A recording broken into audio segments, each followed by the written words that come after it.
Hi, it's Thursday, and it's time for Tales of Vardin. It doesn't look like Tales of Vardin, but trust me, it is.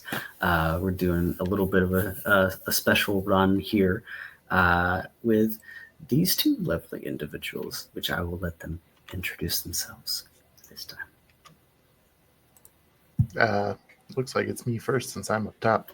Hi, I'm Matt, also known as War Tornado out there on the interwebs, and I have returned to Vardin to play Cody, the Goliath wizard turned druid, but I'm certain that we'll figure out what that's all about just in a few moments. Hello, everybody. I am Victor Storyweaver.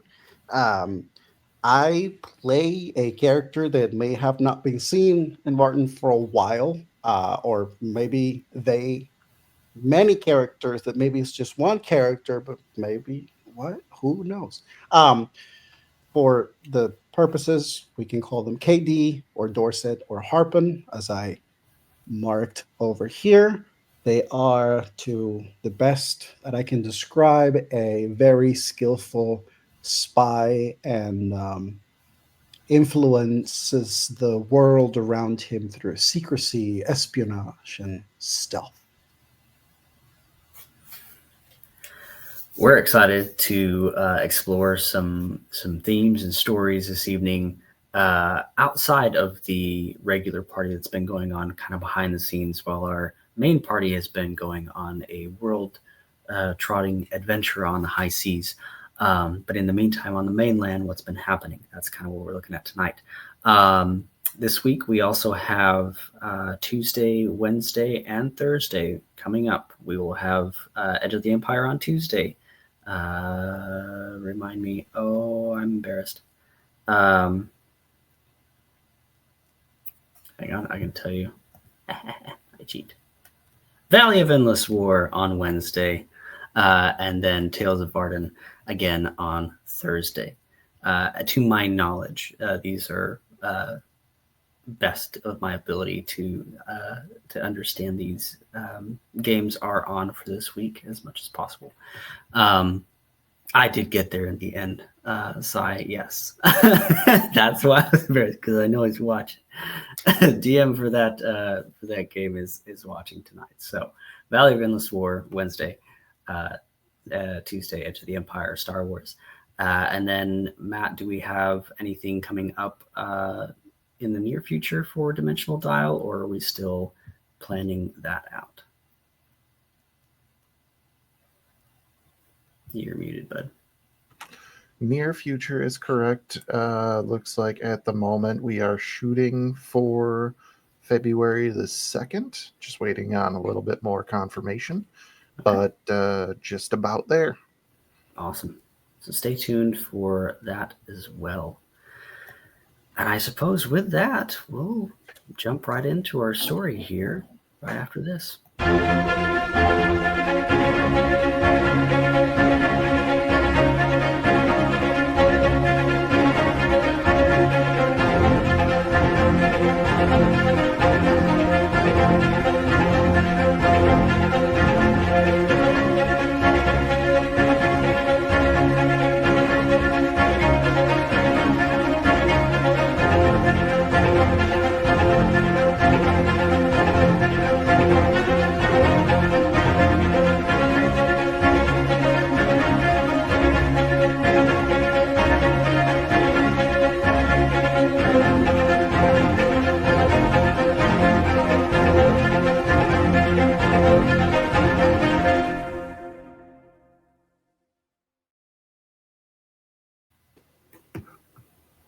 A cool night.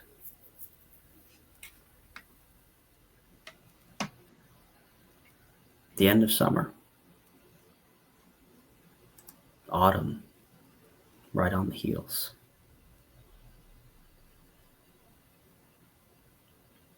Greenport lies in ruin. An ember shard quickly follows in its footsteps. The party has uncovered the corruption on the mainland, heading deep into a mining city called Ember Shard. Delving deep into the mines, they found a gateway, the red runes, abyssal creatures and abominations, provoking rituals and experiments underground, polluting the city and its people, poaching them of their life force and magic in doing so.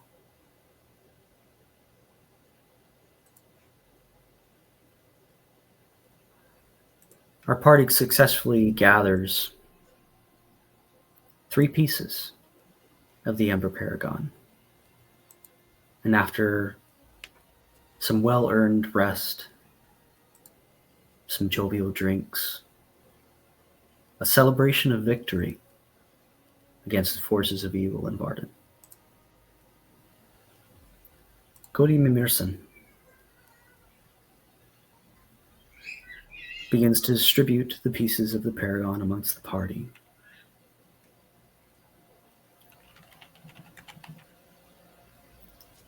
Tell me and remind everyone, in this moment, after things have settled and everything has been distributed, the hesitation that you felt after that, that's the moment I'd like to focus on. Where does Godey's mind go to after the pieces leave his hand successfully? Godey, for the briefest moment, was holding in his hands the Sea King's Fang, the Sunstone, and the newly forged, what did we call it? It's a buckler. The buckler. Mm-hmm. He held all of them in his hands and was distributing them amongst the group. In the moment that he held all 3 of them, he had to resist, call it a temptation, to hold all 3 pieces himself. A compulsion, perhaps. But with him resisting, he was able to get the buckler to Grendel and get the Sunstone to Xenia. He held the Sea King's Fang still, trying to figure out what he wanted to do. And that is where it sort of stood for the end of that meeting. But in Godey's mind, there was a fracture, and that fracture was for trust within himself. Godey's been sure, logical the entire way since before the original party broke him out of jail. And in this moment, when he saw that he was vulnerable to corruption, he knew that he had to do something about it.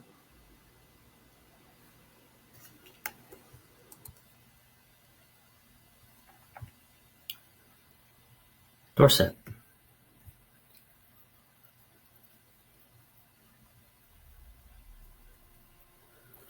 Remind me of the circumstances of you leaving the town of Embershire after all of the happenings there. Was it in pursuit of an individual, or was that a previous conversation?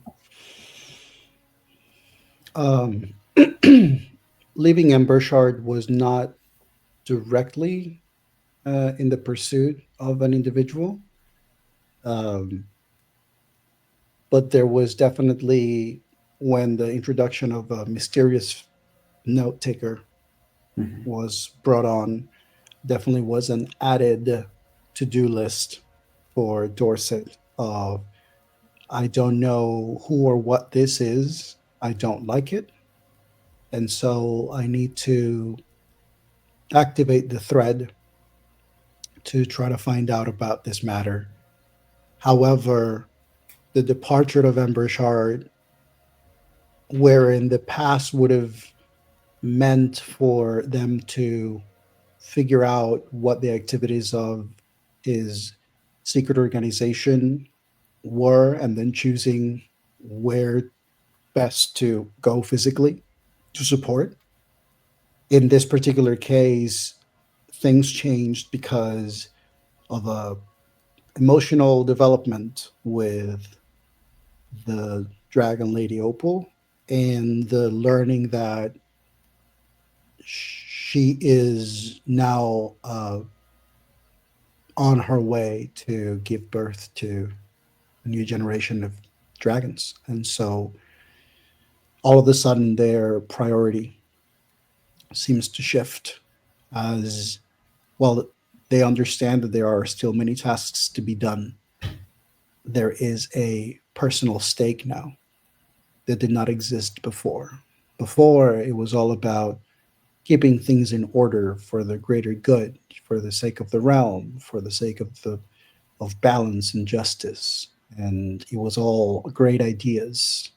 Um, Now those great ideas are accompanied by something personal, which is not something that KD has done in the past, or Harper nor Dorset. On this evening of departure,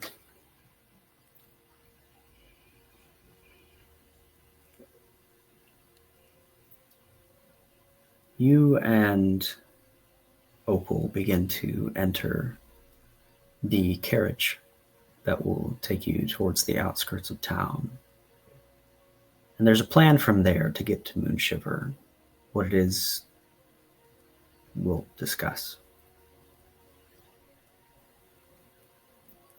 As Opal is beginning to enter, she hesitates on the first step. Turns, and you hear in your head, Godi. A searching mind calls loud for clarity. Step forward, Godi.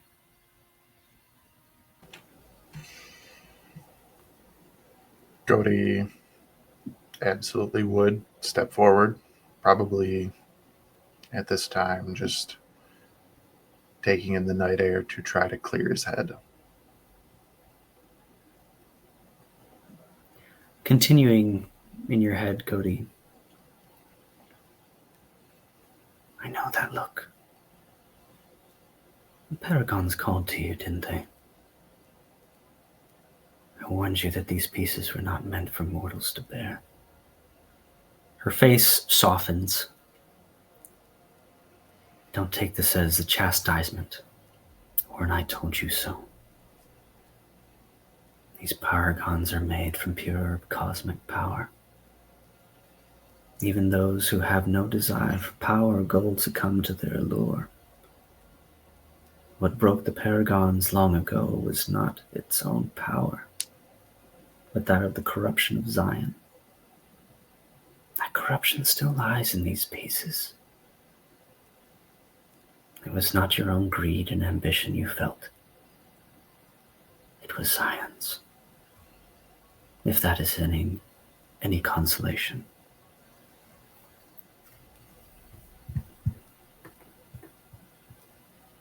Cody kind of shifts for a moment.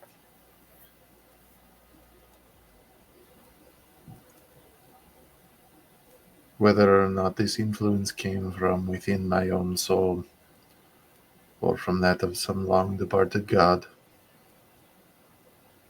the fact is that it happened. And perhaps had it been a different day, perhaps had something minor gone different, I would have succumbed. And I don't know what I would have done to my companions if that was the case.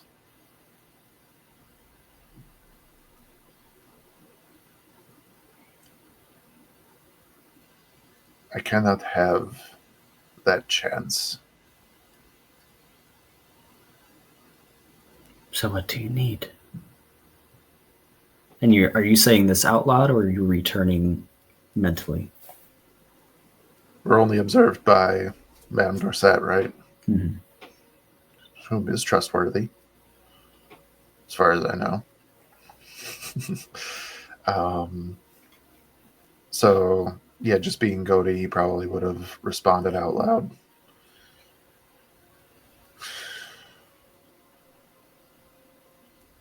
I've scoured every tome and scroll that I've come across to prepare myself, searching originally just for what is causing, well, originally, and that's sort of the moment that he stops, taking himself back and back and back to what originally drove him into those books. Because recently he was driven into the books searching for the Paragons, and before that, it was searching into the books for the causes of the disturbance, the disruption of the weave. And before that, it was just the study of the weave itself. And before it was studying the weave, it was just wanting to learn how to be more in tune with Vardin. Goaty was... This hasn't really been talked about, but Goaty is the son of Mimir, who was, I should say, the chief of the Goliath clan that he hailed from. Goaty had brothers and sisters and everything, so taking over was never really a thing. But when his father died, his grandfather, Bor, is the one who took over leadership. Very traditional, very stalwart, very this is the way things are, very um, very stoic, which perhaps Goaty inherited from him. But with that tradition comes sort of the aspect of strength. The person who leads is the strongest person. For lack of a better term, Goaty is the runt of the litter when it comes to Goliaths. When he stands his full height, which he almost never does, he's 6'4". Most other Goliaths either 7 foot or more. He's not the best built one, so growing up, he turned to studies. He turned to, eventually, magic.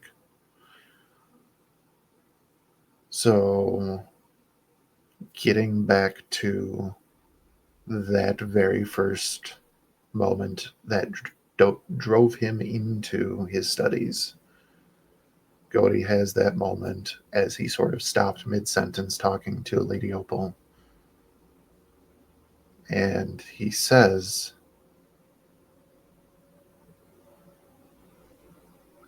I need to learn what my strength is and how that strength can help Vardin.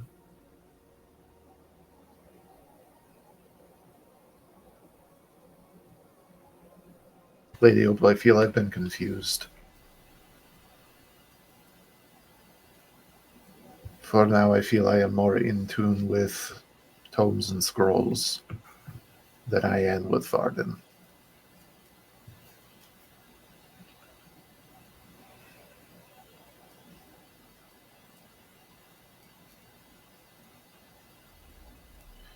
And it's sort of at this point that he really gets the plan together in his head of what he really must do. Would you spare me a few moments, for my wish is to accompany you back to the cliffs of Moonshiver, to the House of Divination, a figurative returning to roots. Figurative and literal, young student. You wish to continue your studies then? Yes,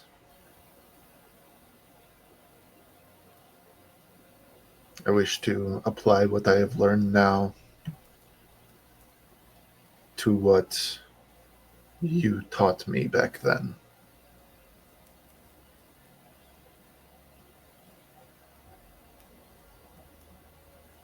Is that all right with you, Dorset, third, journeying with us?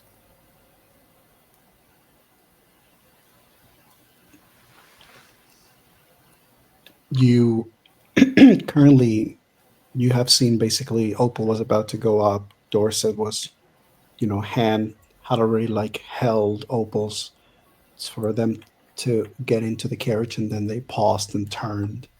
And as you approached, Dorset's figure has been standing next to Opal, very still, very focused.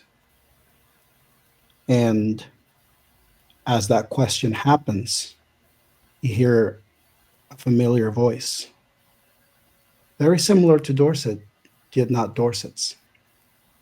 But this voice is not coming from the carriage, it's actually coming from right behind you as you hear Harpon's voice. Do you wish to know why I chose you all those moons ago, Cody?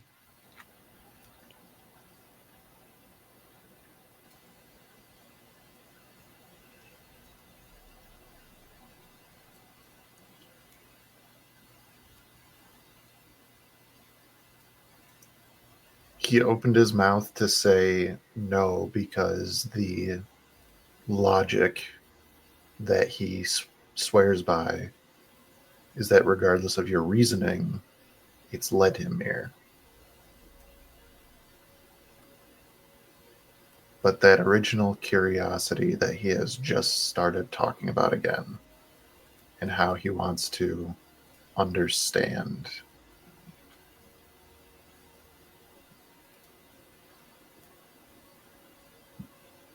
What is what was it? You and I share a similar hunger. You wish to attune to Vardin. I wish to protect it. There is power within you that can help you feel this realm in a way that I never could. I am merely a parlor trickster that just learned how to play his cards right. But you, I truly believe you are a true son of Vardin. And I believe that your willpower can be unyielding. Some others of those that I chose have fallen, yet you remain. And if I had to gamble my life as to who would remain and stand today, it would have been you. So, perhaps these two outsiders, these two unexpected heroes, could prove their worth, whether the world knows it or not.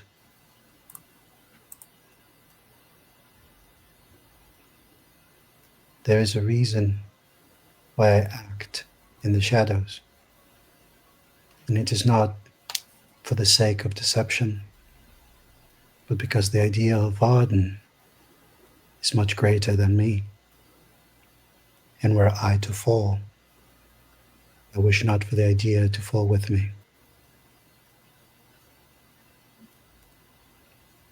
And I think that you would make the same sacrifice you have just now by asking for help. That is why I chose you.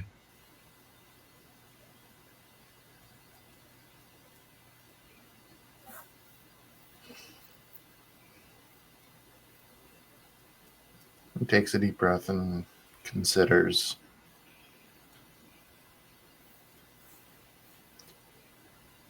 I'll do my best not to let you down again, Delia.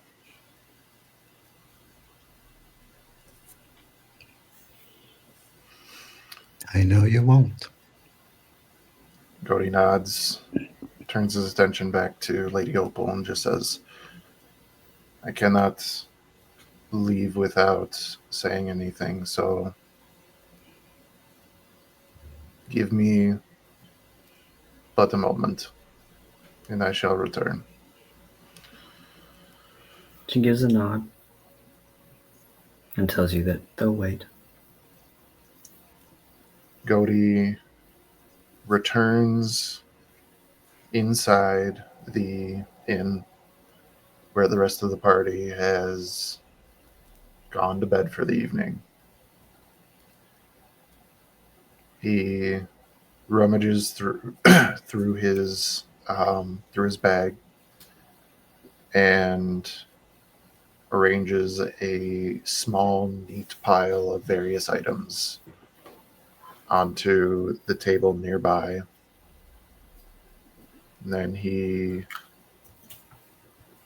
uh, he lays out a piece of parchment as he withdraws a quill and ink and begins to write a letter that has not been read yet on stream.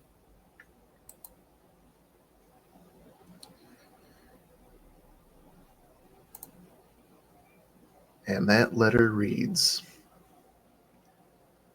William, I am sorry. I can no longer travel with your crew. Last night showed a flaw within me, a weakness, one that no one could cover for me. The shards, they do have a strong pull about them, a pull that gets stronger the more shards there are. I've spent much time with the Sea King's Fang, and when I held the Sunstone and the Amber Shard buckler together, had any more time passed before distributing them to the crew, I may not have been able to part with them. I leave to you my 6,900 gold pieces. I shall not be needing them. You can use this to hire a crew for the ship when you arrange for one. I also leave my potion of Bane and the 3 potions of healing that I have. Additionally, you can make use of these contraptions that I received from Evan in the ice caves. Give to Xenia the 2 scrolls you will find. He will likely be the only one among you who can use them, and they will be more effective against the aspects of Vorak Ball. He pauses for a moment while writing and turns to look at another bed just across the way with 2 large green orcish feet hanging off the end. And in that pause, finally, steeling himself as he continues to write, tell Grendel that I am sorry. I have not forgotten my promises to keep her safe and to save Helene. This leaving does allow me to keep those promises, as I am a danger to be around. And if I compromise the Ember Shards, Helene will remain in the abyss. She will not see it this way. And perhaps neither will you, Xenia or Toro. But it is logical. I leave to you, William, the Sea King's Fang. It is in a redwood box with my other items. Keep the box closed. I trust you to keep the Fang safe, but I do not trust Calibran if you wield it. Do not be tempted. You have other options, and this is not worth the risk. I beg of you, William, do not let Calibran have the Amber Shards. I shall return, but I need to go back to my original studies of the weave. I am leaving with Lady Opal to return to Moonshiver Cliffs, so that I may practice within the House of Divination and learn once again from the druids that live there. I'm telling you where I am going in hopes that you will not try to find me. I need to do this. Give me the time that I require. Signed, Godi Mamirson.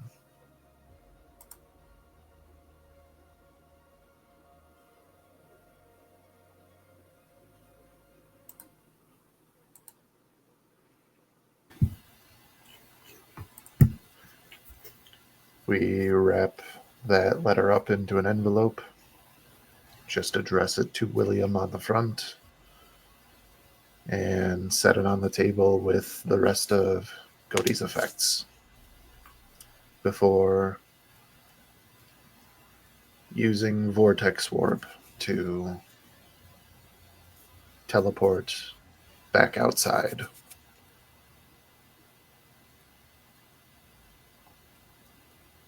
And then he goes to find Lady Opal and Madame Dorset again. You find the carriage once again. Doors open for you, should you wish to take it. If I may add, Mhm. Dorset's still standing in the same spot by the door as you saw them.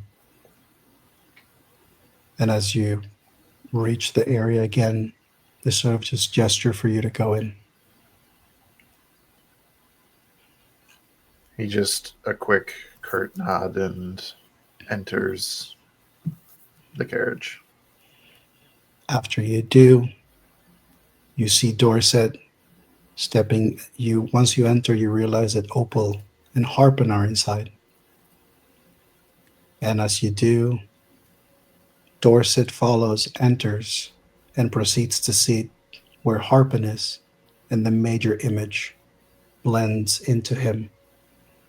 And suddenly now you are seeing Harpin's face, which is very similar to Dorset, with the eye colors swapped.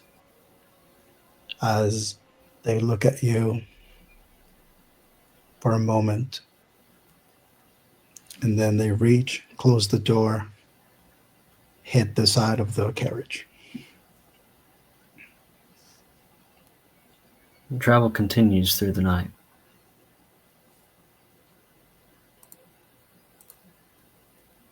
Upon reaching an intersection town,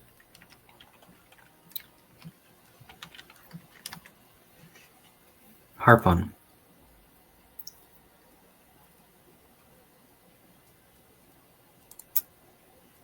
are you needing to depart to check in personally with your thread for a few days as Godi and Opal continue their journey to Moonshiver and then circle back around to meet up with them? Or are you continuing with them the entire way? Both options are feasible. If there's a particular one that would prove more beneficial in regards of what we may want to do next, I have ways for both of those options to work.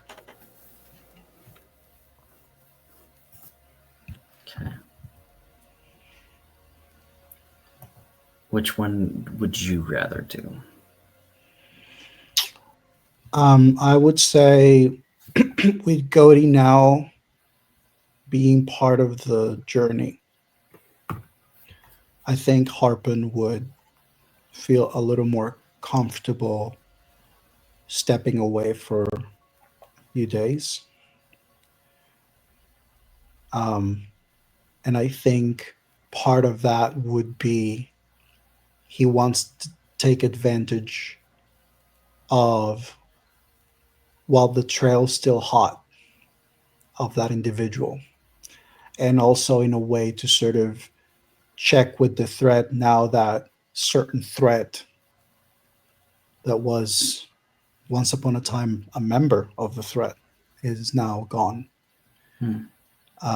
For the threat had been weakened significantly, and the idea that now there is yet there's another threat that has been introduced. Harpon would want to, you know, vanish in the shadows of anonymity or disguise and visit a couple. Both now Embershard already was taken care of, but the previous cities that they visited, or especially in the region or area that where he may try to track and see if there's anything that he can find about this new potential threat, as well as start passing on secretly and safely the information through the thread about the elimination of their former member, Okay. which I forgot her name right now. But Um, so you're checking in with Thaddeus then? was that sorry? You're checking in with Thaddeus or Ansel? Good question. I think I would check in with Thaddeus. Their usual jovial nature greets you. A large, burly man with a grayish white beard and mid length, matted hair. Well dressed, rings on the fingers, a few adornments here and there as well. Um, how would he address you? What name would he use?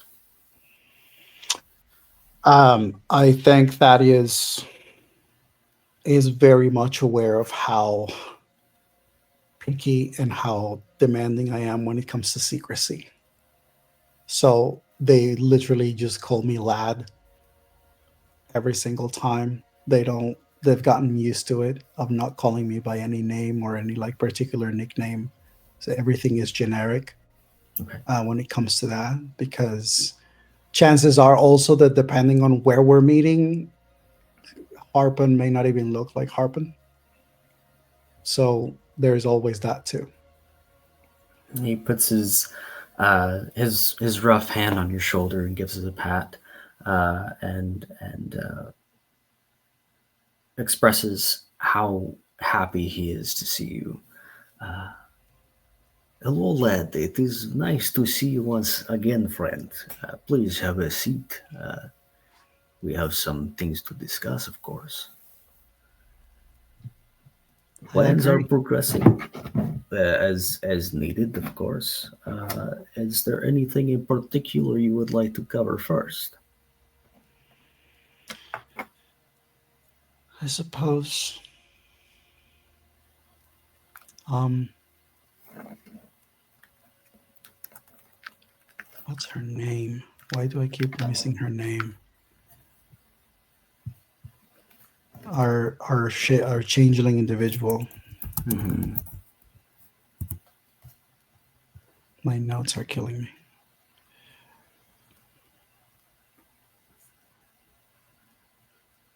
Abigail? That was the name she used as the librarian. Mm-hmm. She had a different name, though.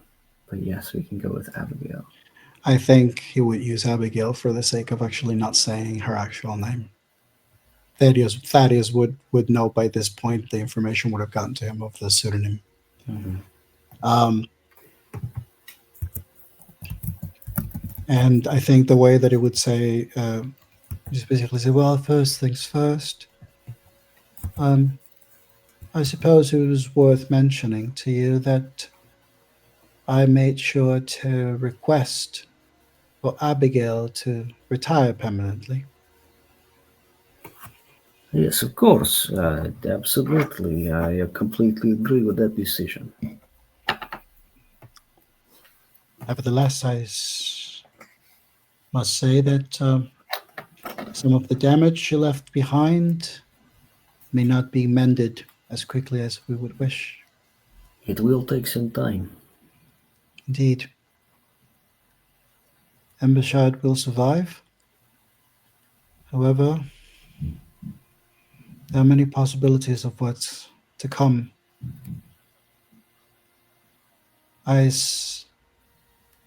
not sure if you received the threat I sent to you about a particularly curious fellow.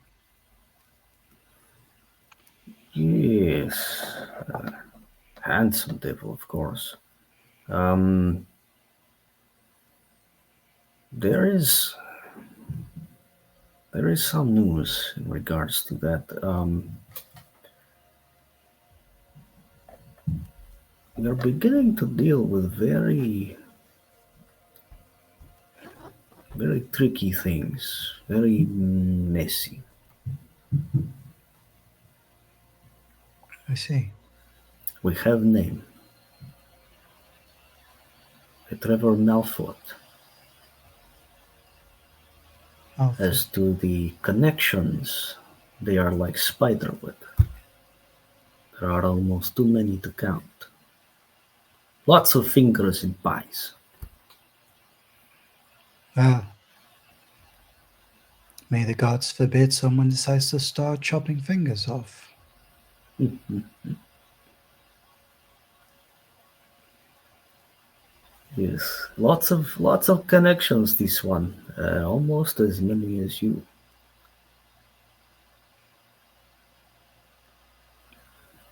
Goes Harp by. doesn't like that. What's Harpin that? doesn't like to hear. Harpin doesn't Mm, like to mm, hear that. mm. Uh, his main form of business, so far as we can tell, is a curiosity shop of sorts in the capital, uh, and he goes by the name the Collector. He's a what do you call them? Businessman, entrepreneur of Mhm. sorts. Has a lot of real estate all across the different continents, investments with some very influential people, um, so far as I can tell.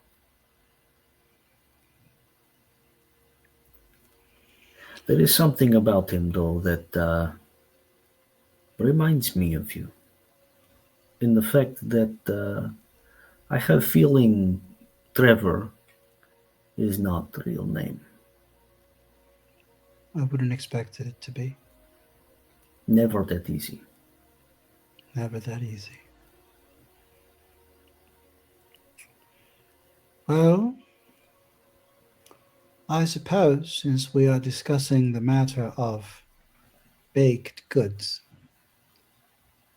I may find myself compelled to invest in a new pie shop, see if there's any developments of people who may find themselves compelled to reach out and try a new produce. Interesting. Yeah, don't have pie shop yet. I think that will be enjoyable. I agree. As for the shop of this collector, I can only imagine it would not be a safe location to visit. I doubt tricks and secrecy are something that would be successful in such a place. Perhaps we can try if you'd like. We can delve deeper into that location or attempt to find other ways around. Maybe start at the edge and burn towards center. Indeed. I think it would be good for the fabrics that we have currently being traded in the capital to start circulating more around the area of the shop. Might prove beneficial, don't you think? Absolutely.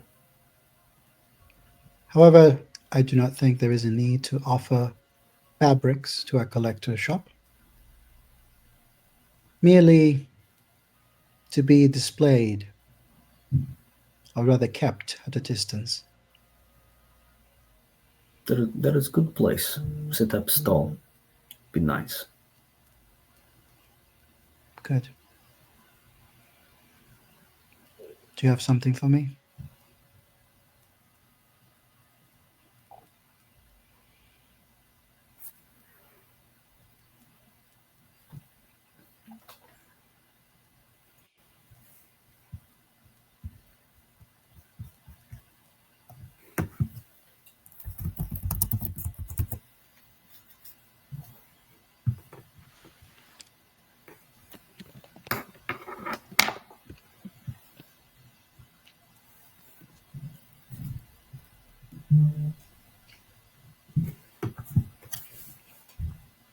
We have we have people in place, just so you know, uh, with your friends. They are leaving Embershard in a few days, so I hear. They're Good. still safe, and we will get you more information as things progress. But I believe they are heading to the coast. I presumed as much. There's sorry, go ahead. Well, you sparked my memory here. You were asking about a group of midnight courts of midnight. Yes, um, we've traced the affiliations of a few people, and we are getting close to a few other names. Um, it would seem that this court, whoever they are, have great influence with people of power, possibly even the ear of the sovereign. Still confirming, but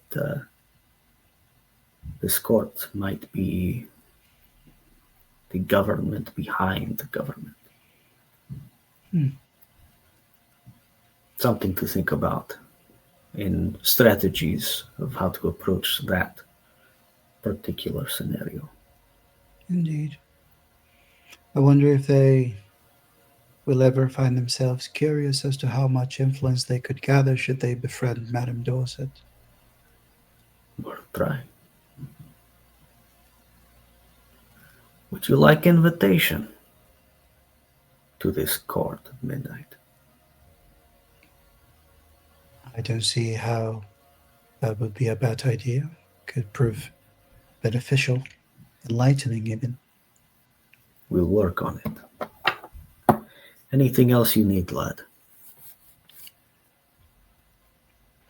I think Thaddeus sees for the first time in a long time. I don't think Thaddeus has seen this part of KD since KD was still sort of learning the ropes. But when they ask if there's anything else, there is a moment where Thaddeus is able to see true concern and a level of sadness a glimpse of it. It's not much, but it's enough for Thaddeus. Thaddeus knows Katie's expressions well.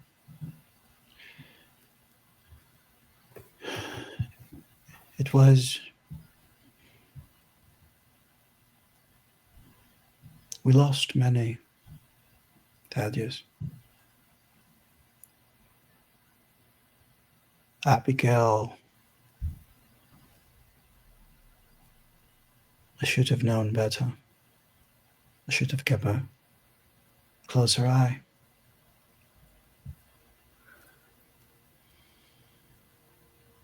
You cannot blame yourself for something like this. The ones we lost were like sons and daughters to me.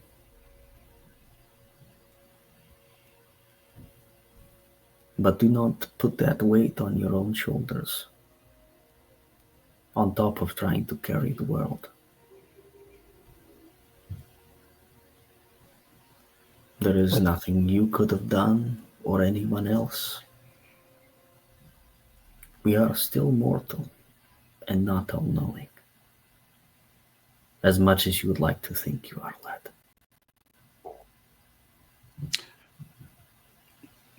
When when Thaddeus says we are still mortal, Katie's eyes kind of look at him for a moment and sort of forces a smile as they bring themselves back to their usual composed form. And they turn to walk away and they pause. And then over their shoulder, they just say, "What is the point of carrying the world over your shoulders? Your shoulders don't get strong enough to carry the rest."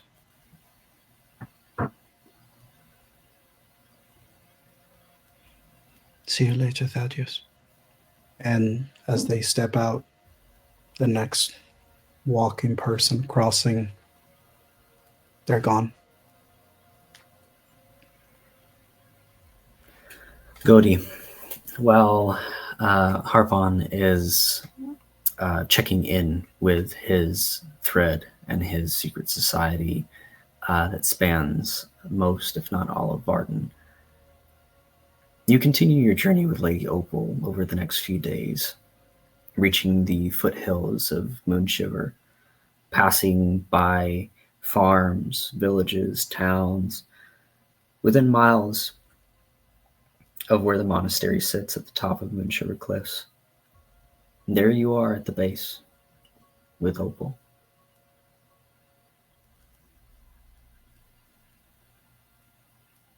Here you started your journey.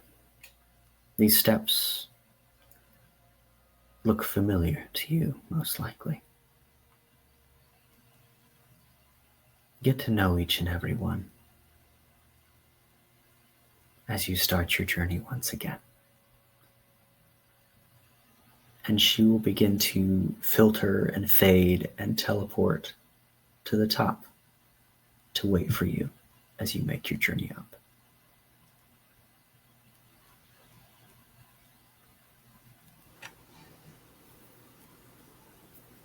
With another curt nod, and then she teleports. Godi begins ascending the stairs, but with her saying, "Get to know each and every one," his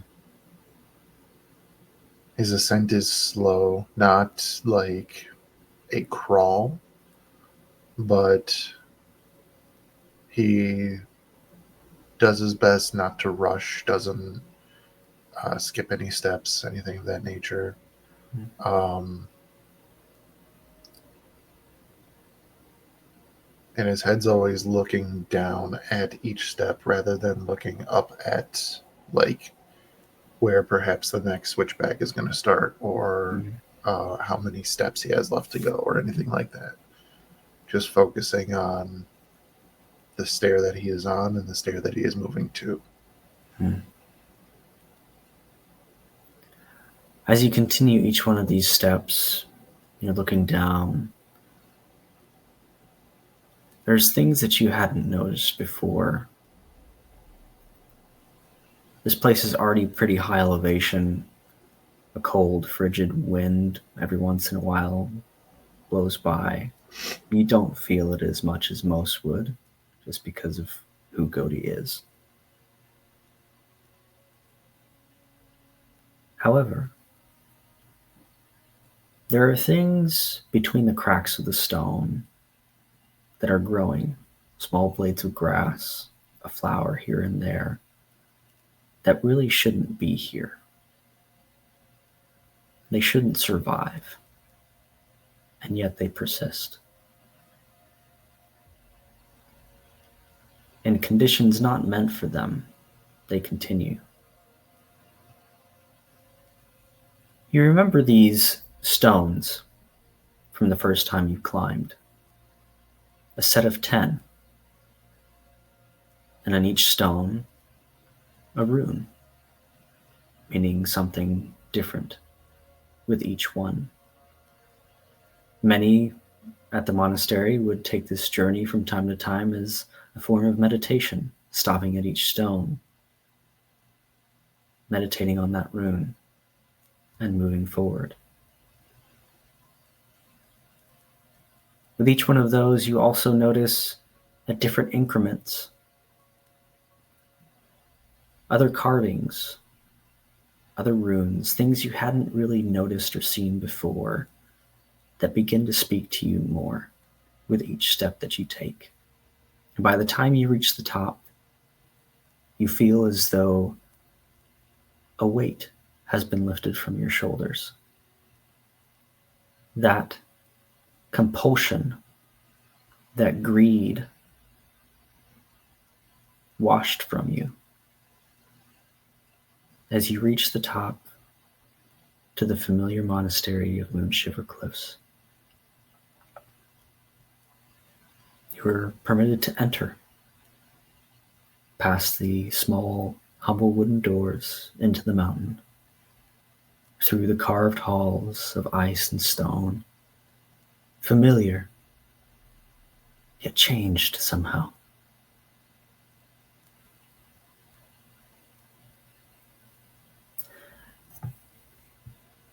You're shown to a room that is all your own while you're staying here, and left to yourself for a little while before Opal comes to greet you. You finding your stay comfortable, Master Godi?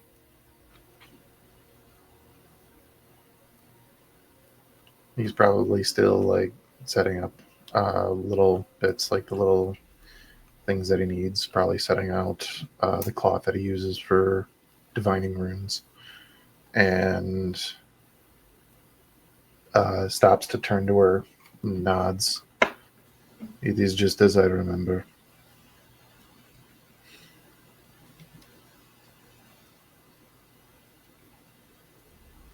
Good.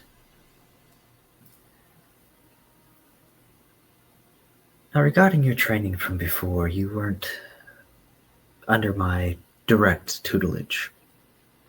I believe it is time for that now. So if you would, please walk with me. Absolutely. And rights himself, stands as tall as he normally does, and follows the lady. You walk through these monastery halls, a few different places that are familiar to you. A small book room, a few tables for sitting and reading, a courtyard for meditation, a few other rooms with divining crystals and spheres in them, all the different things that you've used before. And as you come to what you thought was the end of this monastery, what's familiar to you, a door is there that wasn't before. She opens it, and as you step through, more walls of stone and ice, but these come to a dome in a massive cavernous space. The top of the dome is crystal clear, and you see the sun and the clear sky high above. And contrasting from the cooler temperature from the halls of the monastery, this place has a almost tropical climate that persists. And you see fruit trees and gardens and topiaries and just an expanse of livestock and people that you've never seen before, of all different species, sizes, shapes, peoples, all dressed very similarly, very simple, as they go about their lives in this space. You almost step into a different world. And you see, trailing down the arms of each and every one of these people is a tattoo that seems to glimmer in the sunlight. And upon closer look and inspection, it's an elegant silver dragon that each one of these people bears, whether they are old, young, middle, doesn't matter. Everyone in this room has this mark.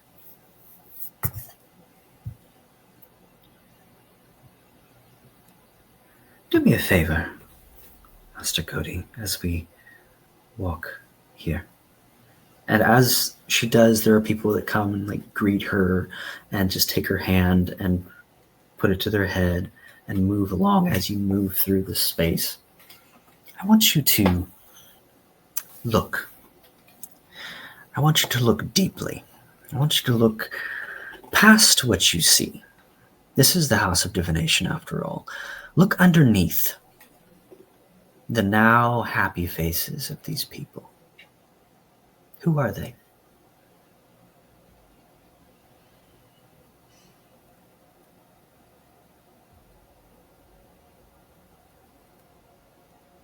Probably just starting with whatever individual is closest, not really like stopping them or anything, but observing and trying to take it in, trying to see whatever he can about them that is not surface level. What is he supposed to be picking up on?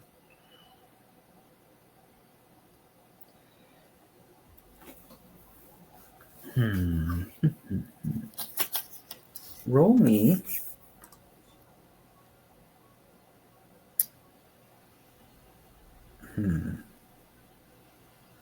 Roll me an insight check. Okay. First roll of the day happens an hour and 10 minutes past the beginning of the story. Hey. Yeah. That's a good. That's a positive. That's not a judgment. That's how we roll. I will not guidance myself because technically at this time Cody's still a druid. Or still a wizard. That is a 18.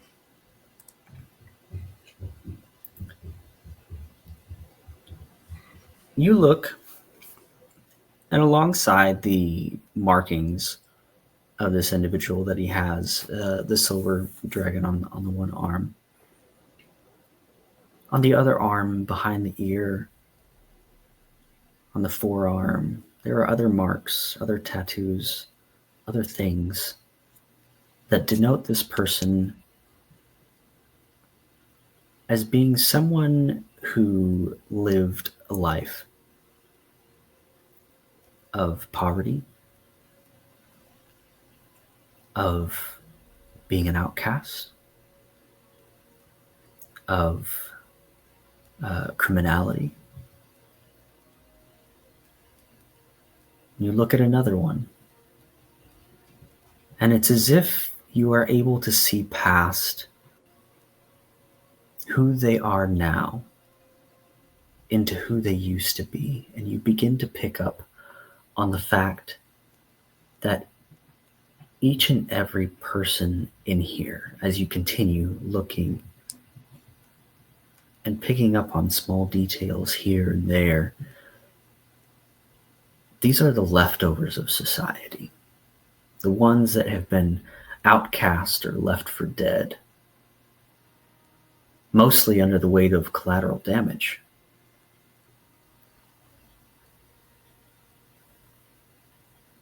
And as Opal sees this realization come across your face, she goes, "You might say I have a soft spot for damaged goods. My brother Mindoran, I believe you know him, collected wisdom and knowledge in his books. My sister Minuzil collected trinkets, artifacts, and hoards coin. One could say I collect people. The ones the world has decided don't matter. See, to me, those are the ones that hold the most value.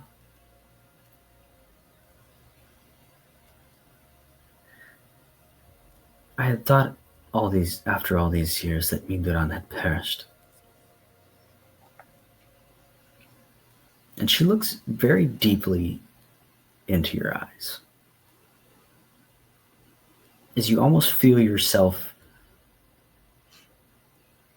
being seen to the soul, being inspected, weighed in the balance of things. He lives in you. You must tell me how this is possible during your stay here. Now,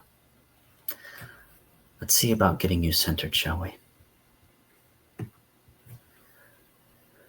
She begins to move through these gardens to a naturally formed staircase that goes beneath all of the sunlit tropical gardens up top. And you come to a very quiet, muffled cave. The lights bounced in through here from the top to pools of crystal-like water. This is where you'll take most of your training. See, these pools are meant to peer through the veil of things to the astral sea, to the depths of pandemonium, or simply next door.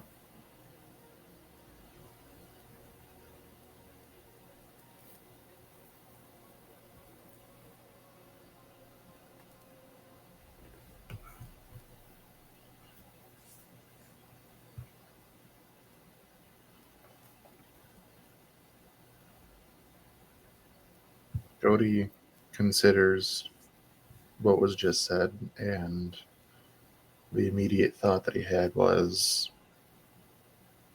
he should start looking for the Paragons immediately. But that's not why we're here. So rather than diving into where are the Paragons, what is the answer to all of these questions that he can immediately, just off the top of his head, start flying off with.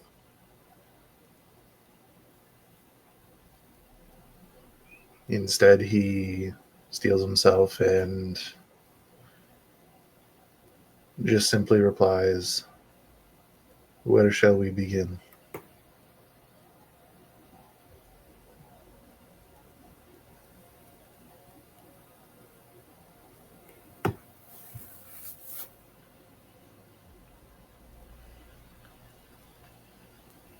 With your reason. With your reason why. Why is it that you connect so well to the weave? Why is it that you had the desire to do so in the first place? What is it that you sought in that connection? We can all ignore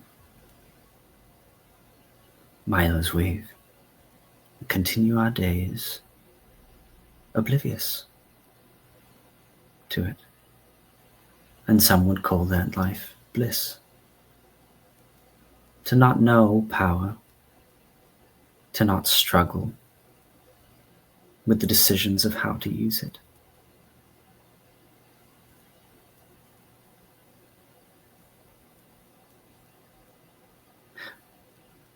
But in taking those steps towards it, you achieve enlightenment. You achieve knowledge.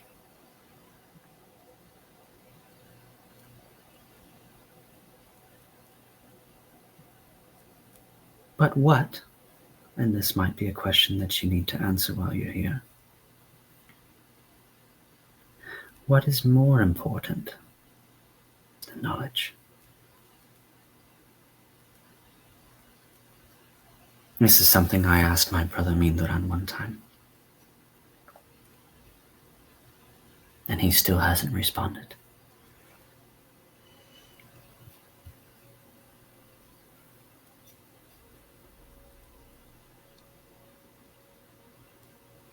Brody thinks of this question and about how it can be answered, because it's rather open-ended. There's no yes, no.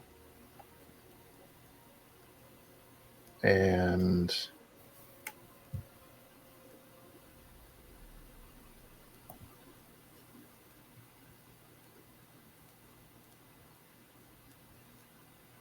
he thinks about how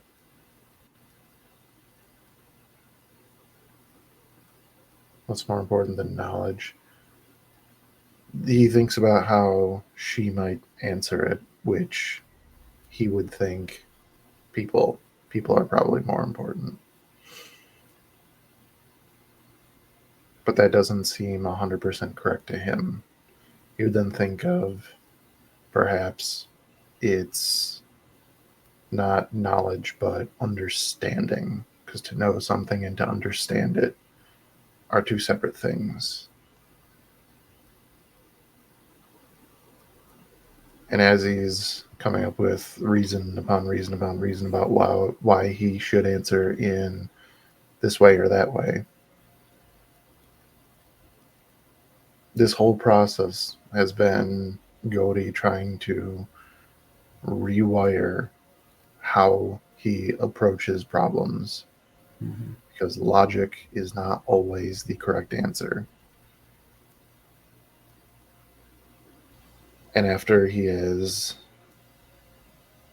sorted through logical option after logical option, he has to push all those thoughts away and ask himself what is most important.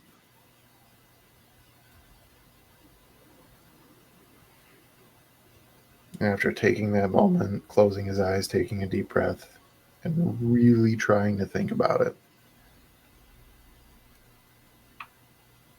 the answer to what Godi thinks is most important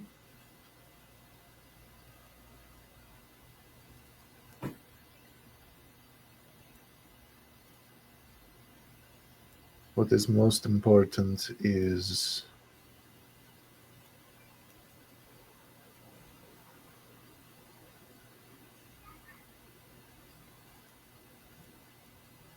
trying to put more good into Vardin than there was before. Whatever your role in the world may be, it is most important to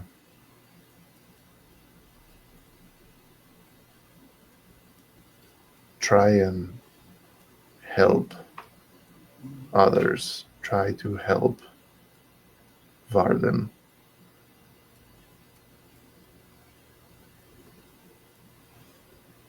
Whatever you are capable of, that is what you should give to the world.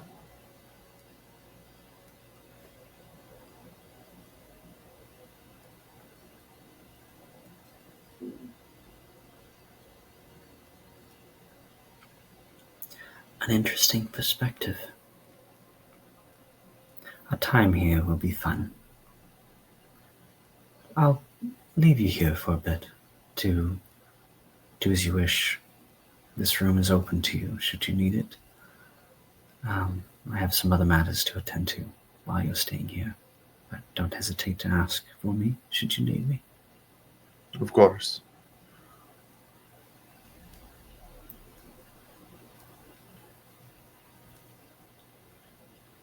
A few days pass by. At this point, the party has taken the journey from Embershard to the coast, to Rivermouth Pier, a rowdy town known for its debauchery and a known place for pirates to congregate and move through. As Katie makes their way to Moonshiver and rejoins with Godi and Lady Opal for a few days there, word comes back to you, Katie.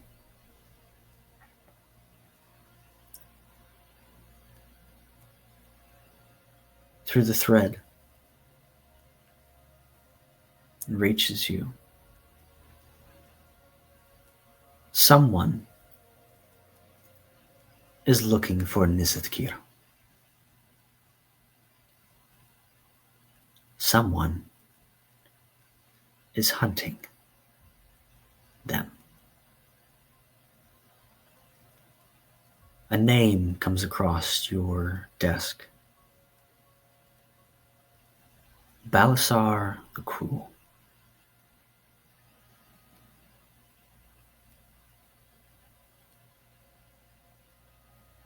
They mean to come by ship, by sea, to claim the prize of an ancient silver dragon.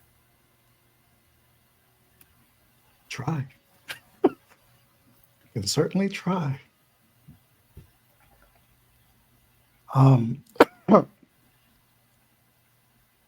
So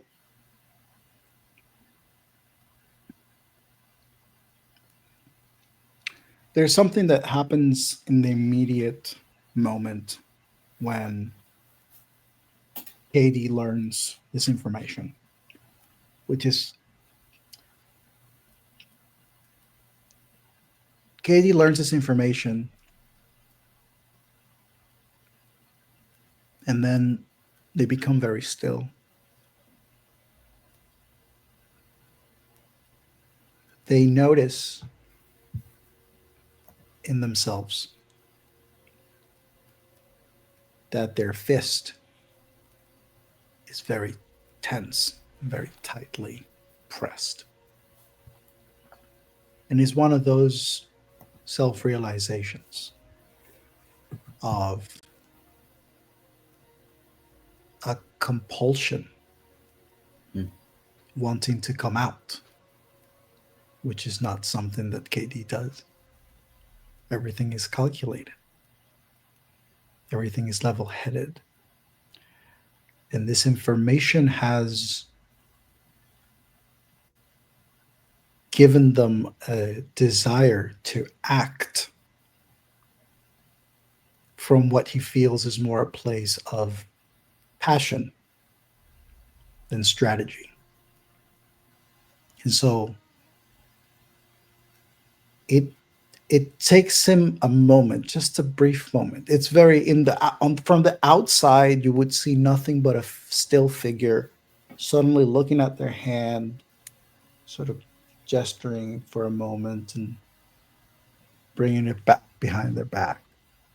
That's all you would see. Internally, however, it's a whole different story. And they're able to reel that feeling in, but not dismiss it. As you have this realization of compulsion moving from a place of passion, a delicate chin rests on your left shoulder as her arms wrap around and just grasp your chest from behind.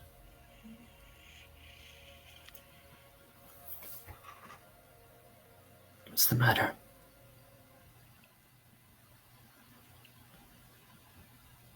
You know I can see everything, right? That's the downside of having me around.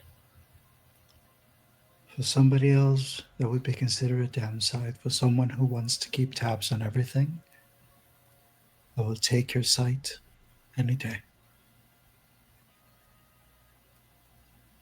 You can take more than my sight.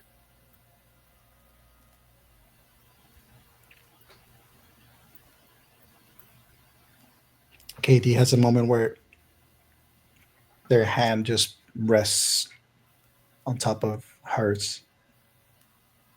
And they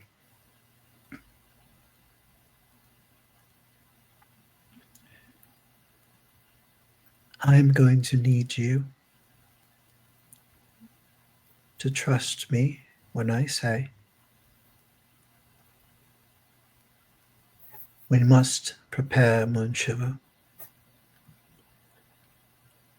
For I believe that there is danger approaching. And while I intend to do my best to stop it, I cannot know how much of it will remain and manage its way here.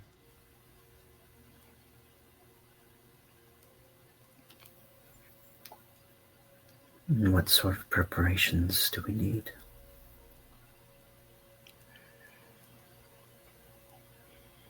The kind that a peaceful place such as this dreads every single time they need to defend the peace that they love.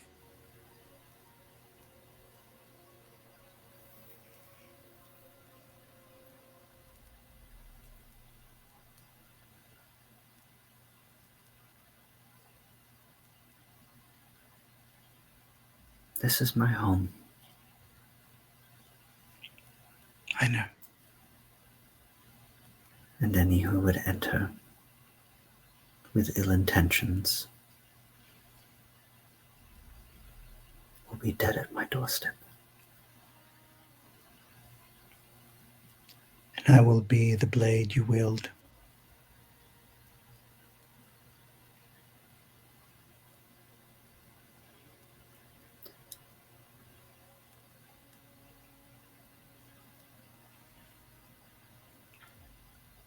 Give me what you can, information-wise.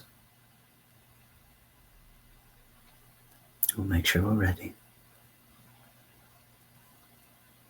I already have a plan of things to set in motion.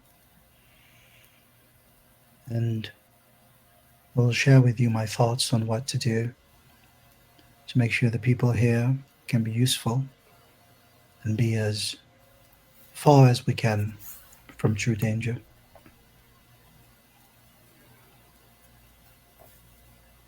I suppose your newest, oldest pupil shall prove useful.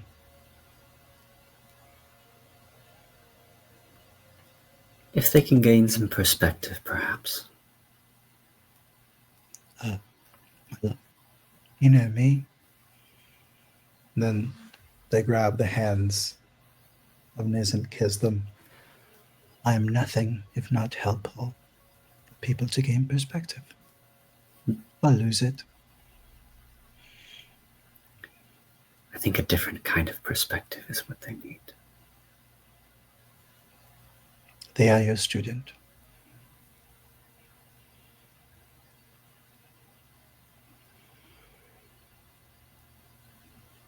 Then you won't mind me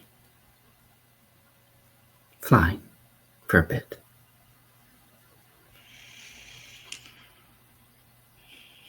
There's slight hesitation.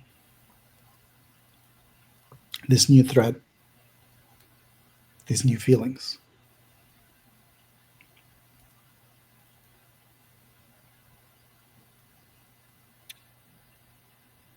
I am not here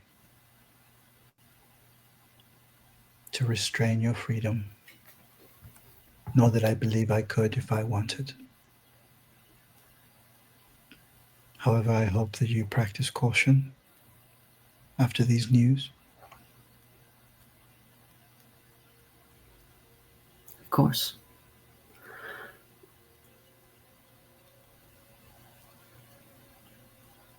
Consider this precautionary as well. I'll see what I can see from up there. Maybe give you some peace of mind, at least for the night. I believe there are some silks I must weave.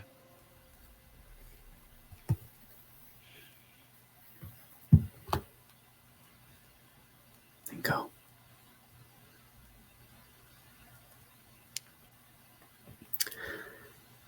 Cody, Niz will go to find you. What would she find you doing at this time? What time of day is it, roughly? Mid-afternoon. Good afternoon.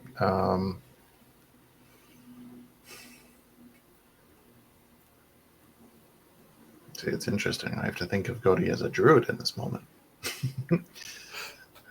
He would probably be in the spot in the House of Divination, contemplating.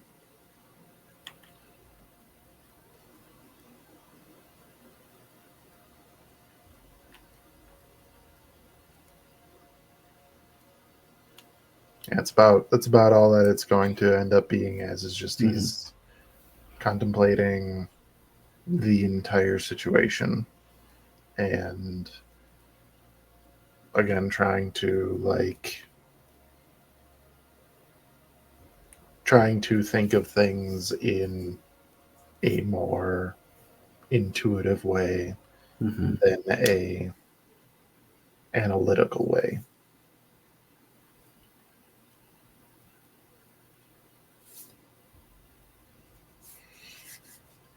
What have your daily ponderings brought you today?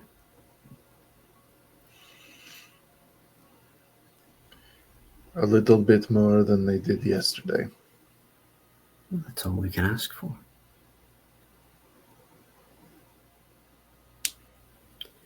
Have you seen anything? Have you looked?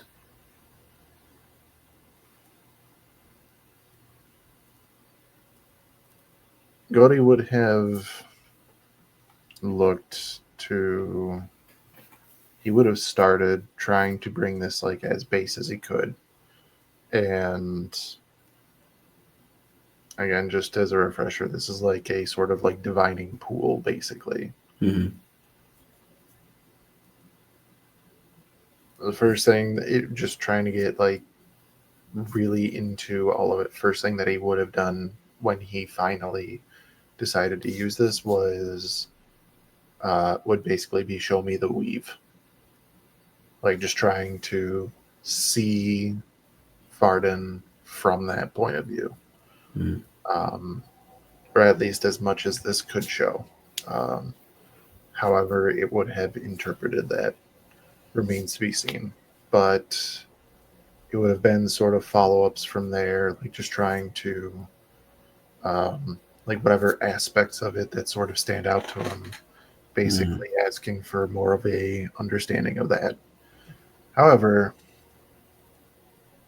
I would be remiss to say that he wouldn't ask about certain things that were a little more personal to him. So at some point, he does ask to see the party. Hmm. And he does ask to see, or I don't want to say that. He definitely would have tried to see if this pool could have shown him Helene. Mm.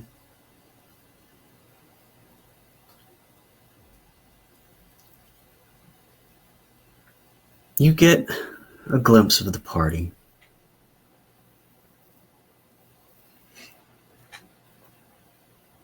They're on their first night on the ship. Fairly peaceful sailing. A meal in the galley, surrounded by new crewmates, different friends. They seem to be doing okay.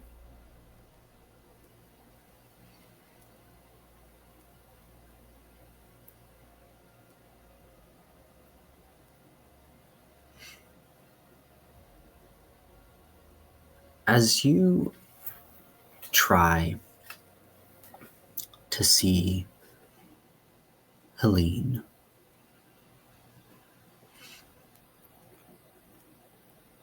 there is darkness, almost an endless hole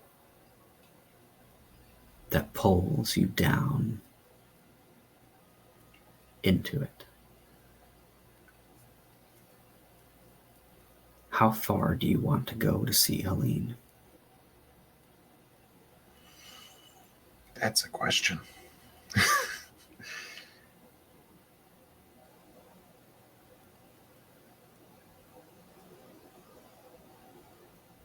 Cody knows that Helene is important to Grendel, and Grendel is, of course, important to Cody.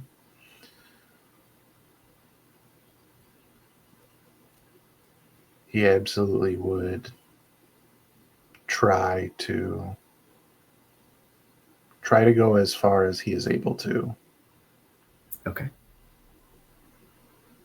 Roll me an Arcana check, please.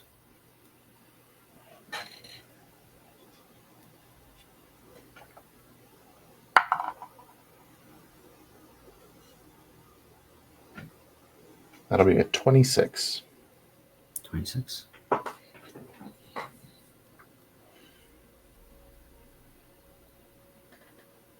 It's as if you're floating in a liquid, very similar to water, but everything's just so dark. You feel a gravitational force pull you deeper, deeper, deeper. And just right when you think you don't have any more air to hold, the darkness subsides immediately to an expanse of white sand.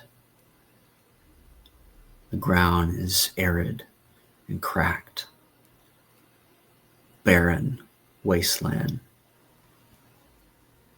except for on the horizon, a tower. No, connected to a city.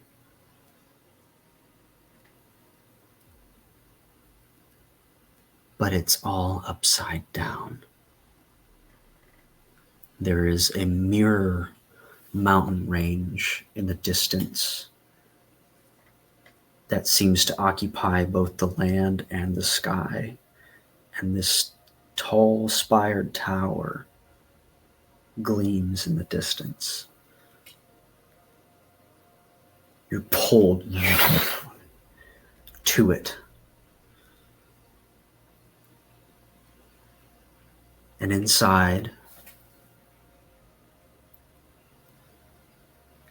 is a tiefling. Very much the description that Grendel gave you. The horns curling around, tipped in gold, dressed in lavish drapery, sitting alone in this room, holding a small flower.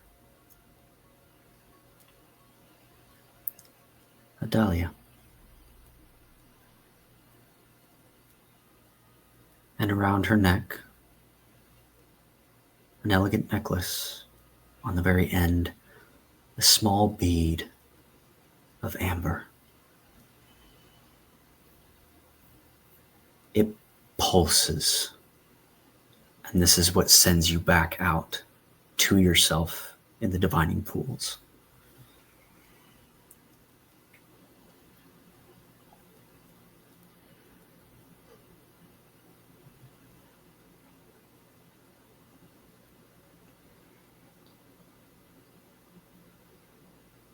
Gordy would have.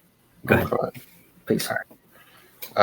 Gordy would take that moment after the vision concluded, and even though Gordy has perfect recall, Gordy would still write down as much detail as he could. Mhm. He'd open his spell book, technically. It's where he takes all of his notes, and just start scribbling away about the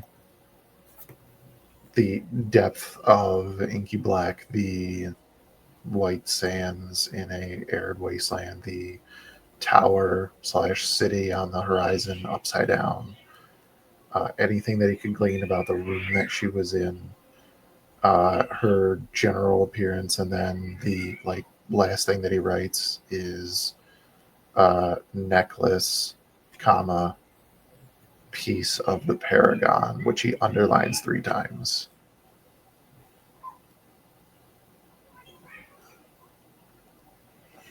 As you're writing this down, Nisithkita comes by, rather Lady Opal. I'm as much an avid reader as the next person, but what you seek is not in these books, scrolls, or maps. Come with me. As you're walking with her, I trust your studies are coming along nicely. I do believe so. Every day a little better than the last. Does anything stand out to you above everything else? So far.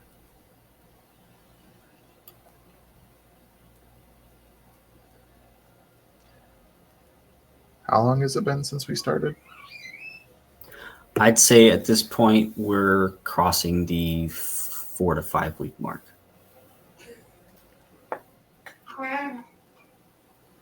Um,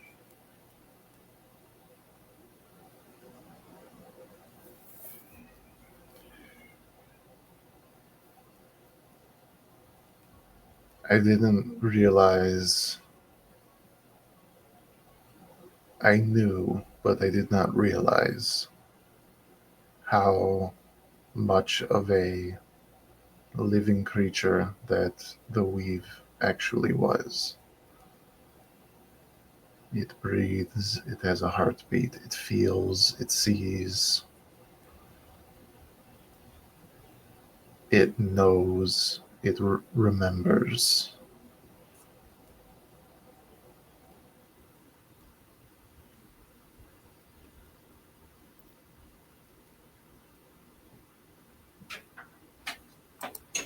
I think you're nearly ready, Cody.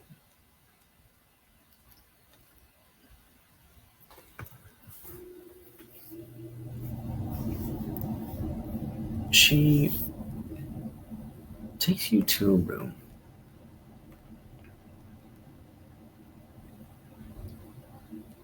And in the center is this prismatic crystal, about 2 to 3 feet tall, that connects to the ground, seemingly growing out of it. As you step into this space, your senses attuned to what the weave is, this place emanates it. She begins a small ritual.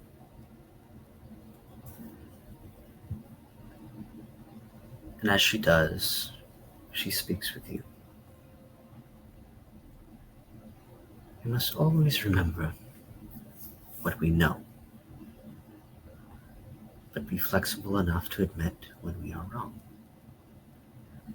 We can rely on our intelligence, the knowledge that we accumulate over our lives, but if we fail to take a risk here and there without knowing, if we fail to use our intuition, that part of us will atrophy and fall away.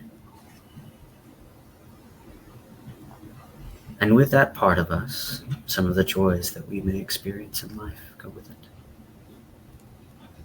The choice to do the right thing was that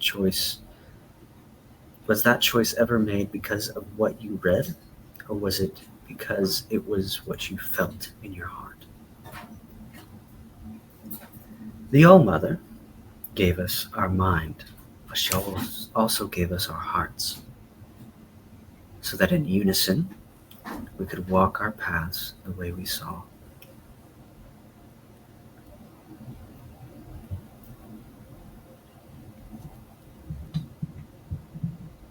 Godi Mimirson, lay your hand on the stone and ask what you want to know of the All-Mother.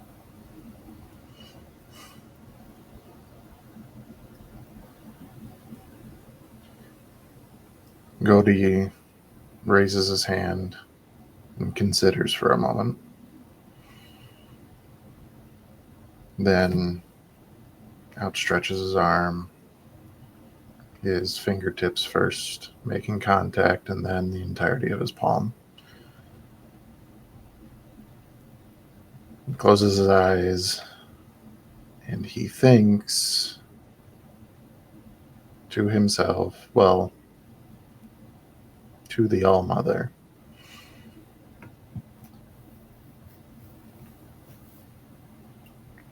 What am I able to do to help you? What is my part to play in the quest for the Ember Paragon? As you put your hand on this stone, you are immediately aware of where you are in Vardin as it relates to everything else. The stars, planets, the other planes of existence. You think of a place in your mind and you see it. A clarity that you have come close to, but never truly known while reading your books. You are painfully aware of who you are and how you compare to the scale of the universe that you find yourself in. As you find yourself asking this question, you reach out with your mind, and you are in nebulous stars. And you hear, "You've already done so much to save me. And I'm so proud of you, my child. Trust. Trust in yourself. Trust in my children. For I have put my trust in all of you. Just as there are many paths to the ocean, and just as there are countless stars in the universe, So there are equal amount of paths to the end of your goals. Know that through it all, I will be with you. And I will guide you to each piece that you will need to carry.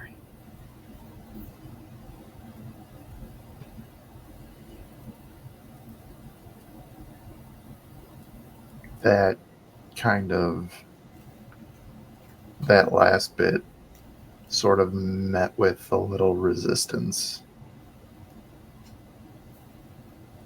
Almost like this last thing that probably Goaty can't get over is that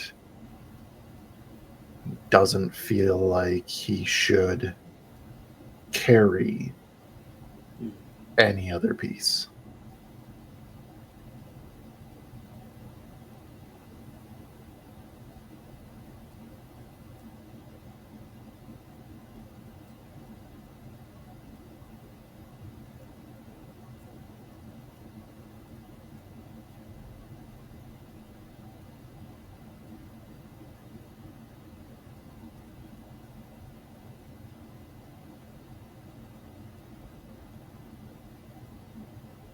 He responds to this voice. How could I carry these pieces? I was almost undone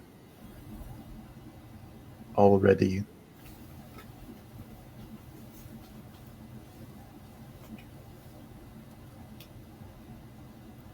How can I have anyone I care about carry these pieces?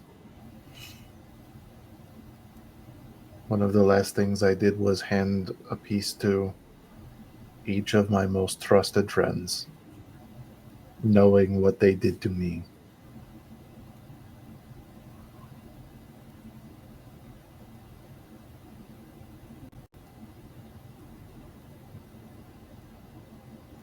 How can I carry more?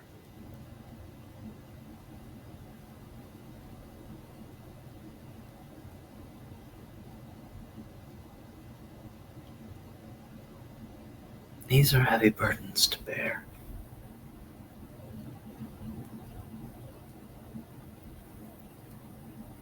But my children are made of starlight.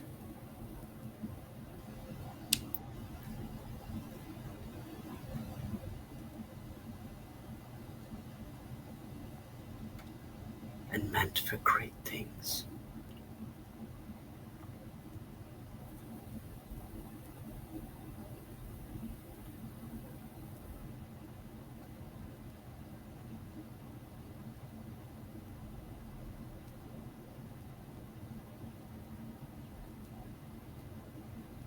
There is a way.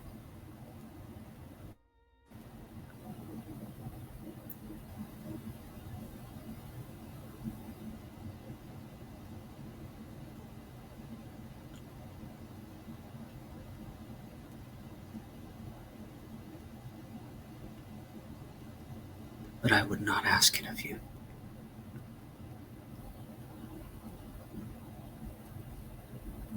For you to be a vessel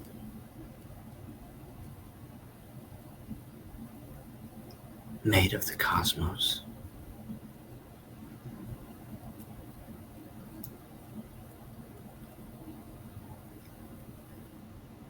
To tear all ties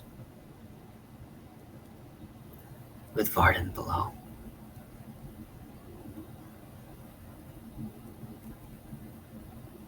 That once the stars once again unite,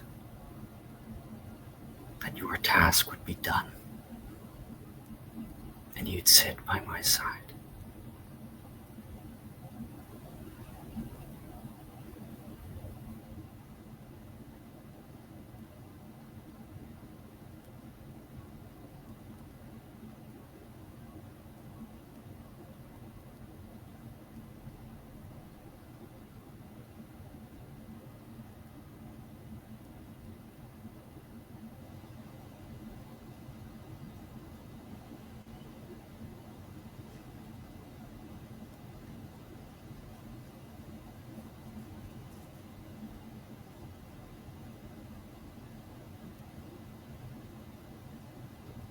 I apologize. I'm very much so trying to think of Godey's response, but I cannot get over the irony that Victor is here while Chris does to me what I did to Victor in Dimensional Tile.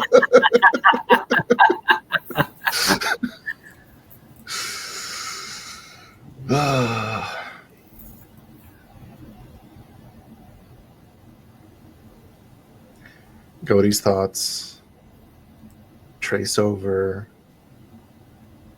everything that he has learned, everything that he has felt, and every person that he has met.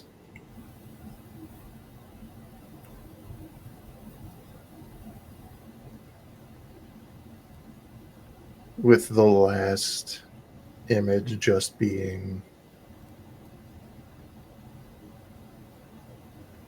honestly probably the four, being Grendel, Xenia, William, and Toro. With standing in the background, almost faded, being Dizakath.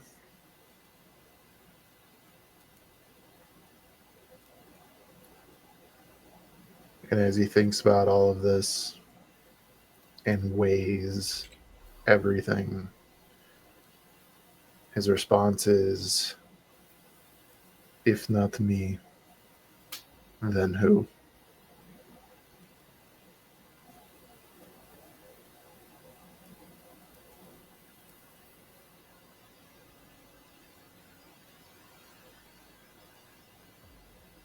Who indeed?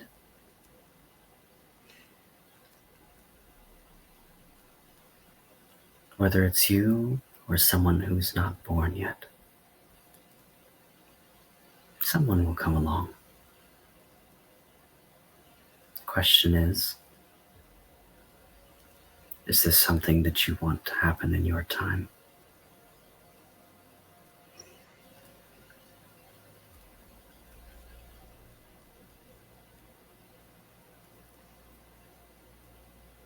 It's in your moments of decision that your destiny is shaped.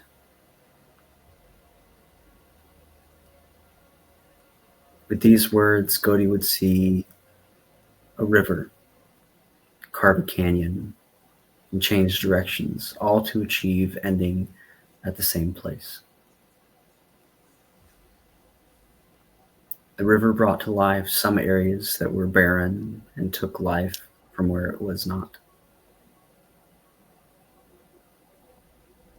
Choices will never be without consequences or reactions. There are those born from the womb of Vardin that have chosen to call themselves children of Zion. You can save Vardin in many ways. Restore the Paragon, fight against Vorak Baal and his followers. Restore the flow of magic in places that have been desecrated. But it's up to you to choose in what way to contribute to your own stories and destinies.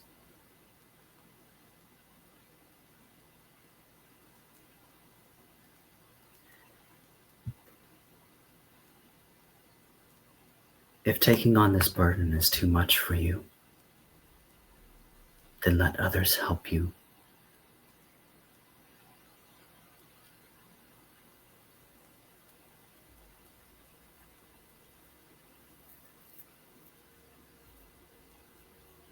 But that is just it. Who else could do this? You give me a name, I will find them. They have already found you.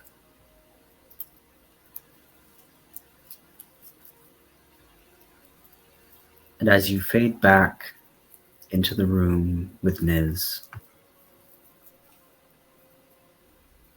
Harpon. The ending of that scene got it to me. I'm like, yes. I'm like, got it.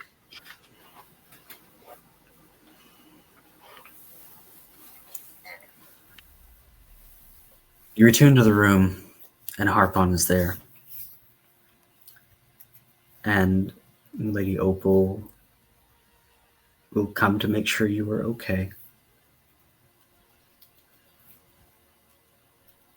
Knowing that an experience with this crystal of that depth can be mentally, emotionally, and physically draining. You feel yourself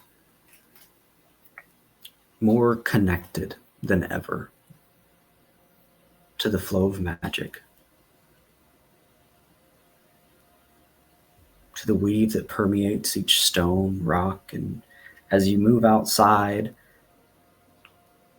you almost see this invisible flow circulate through the population of this place.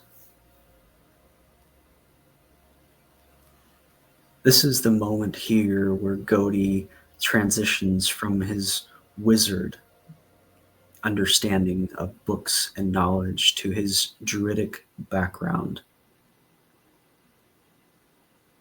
A druid of the Circle of Stars. With an understanding of where magic comes from.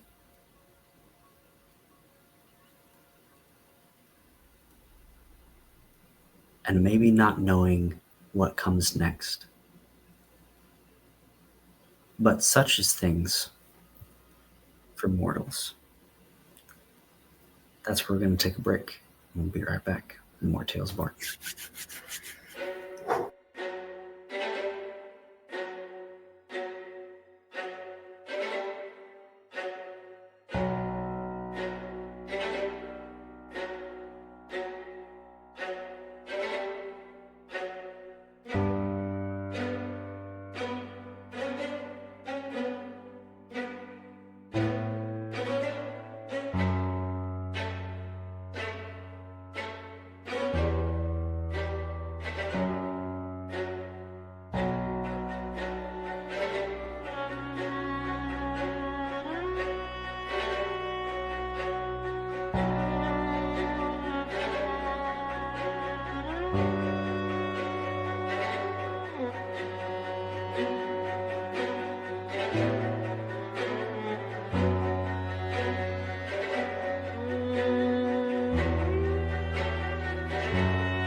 Imagine with me, if you would,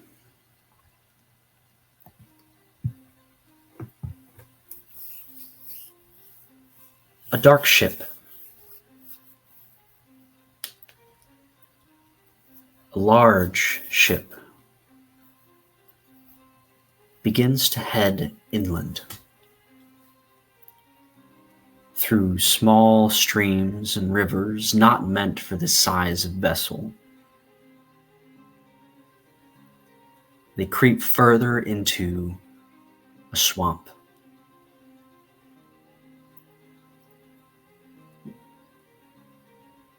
A black dragonborn disembarks, telling his crew to stay on the ship. This be my business. He walks down, makes his way through this deadly swamp to a small hovel.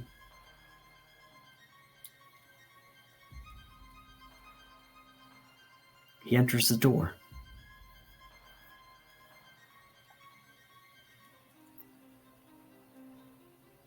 Lays down a sack of gold.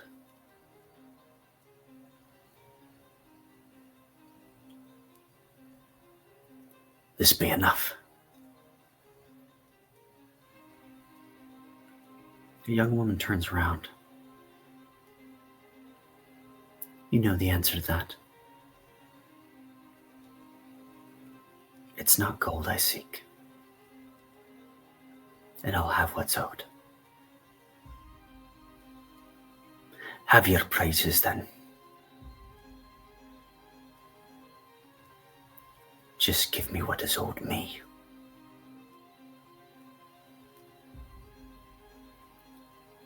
As he returns to his ship, he sits down in his captain's chair, flips through his notes,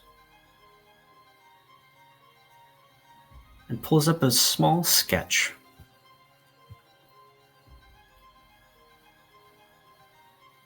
of a box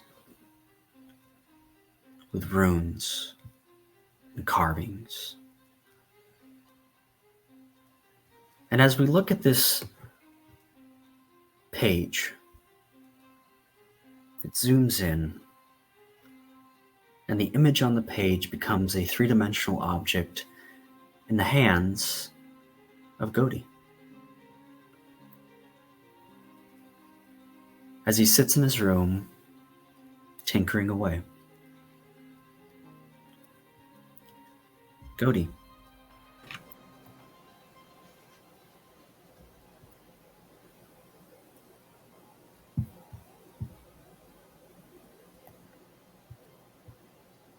This small box has provided you with a few things over the course of time.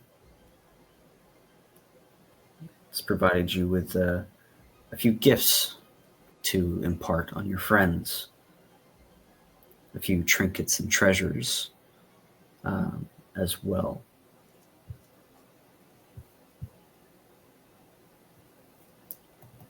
What are you discerning today from this box?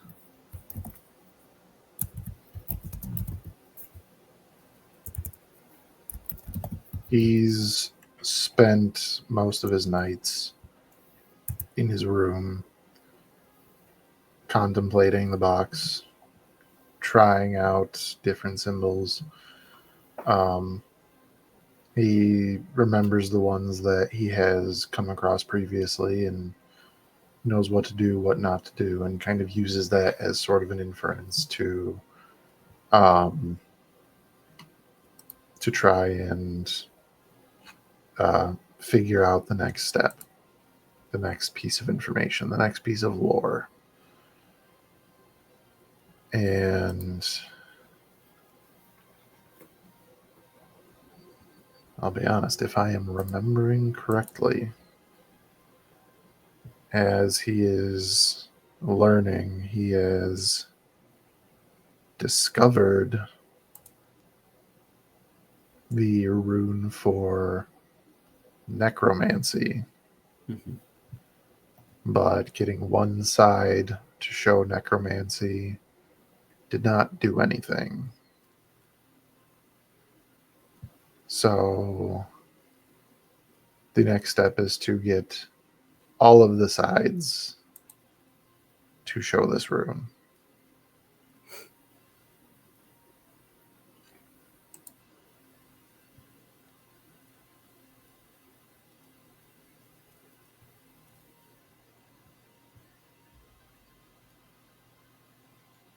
So it would be DC 17 to get all of the faces to read as necromancy.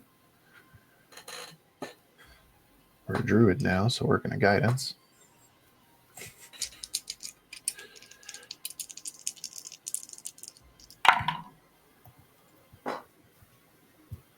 I shit you not, that is a natural 20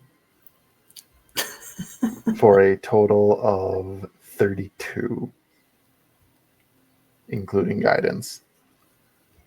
So you're saying you missed. Got it. That's a 3 on the guidance too. So we're one shy from the highest possible that Cody could get.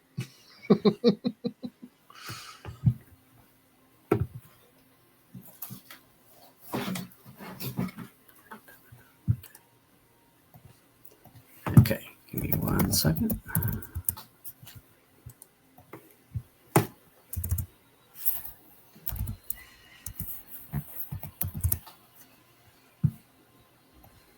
Okay. You have isolated it. You spend a few moments working away with this small puzzle box.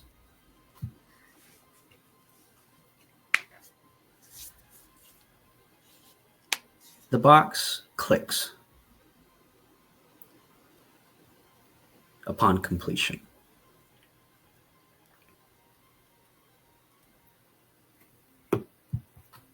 And as the sides begin to open, a portal splits. And a floating skull with gemstone eyes appears.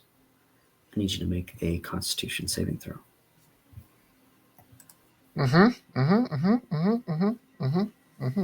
Constitution saving throw?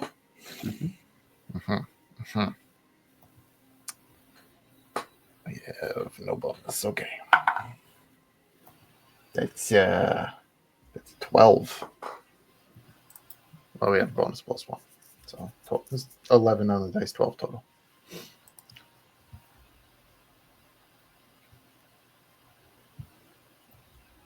One second. What's the DC on this?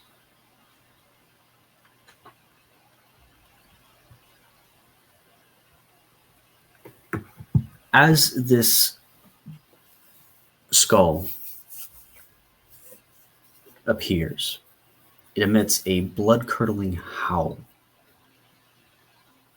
DC 15 Constitution saving throw, which you have failed. In doing so, Godi Meerson, you are sitting at 0 hit points. This is a demi-lich that has been summoned from the box. Yeah, I caught that from the gym. Matt knew. Cody did not.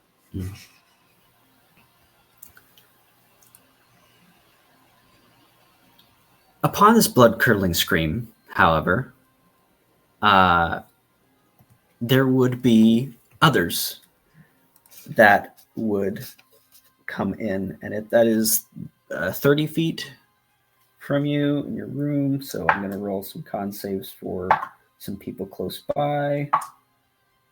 Okay, so 2 failed, 1 succeeded. Where's that at? This 2 failed, 1 succeeded. So there are 2 other people at 0 HP. I need you to roll me some initiative. You too as well, Harpon, as you are one of the people that would be not within 30 feet, but within earshot of this happening. Should I roll initiative since I'm down? Oh, I guess I got to make death saves. You have to make death saves, yes.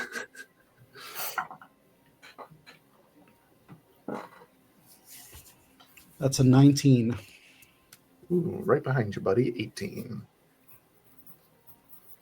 Okay. Don't worry, I'm coming. Give me an initiative for Opal as well. Oh.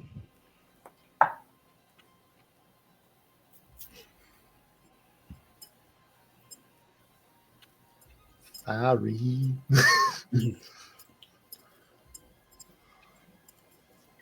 For Opal, okay.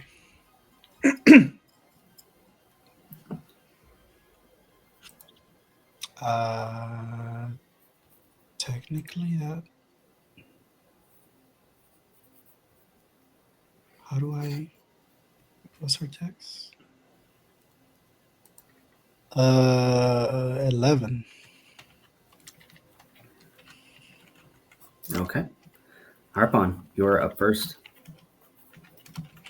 Okay. As you hear this scream, there are two people outside that immediately fall prone as if they just passed out. And one let's say it. On a successful save, the creature is frightened until the end of its next turn. And one that is like backing away, eyes wide, complete panic. These are people that I'm seeing as I'm approaching the sound. Mm-hmm. Okay. Okay.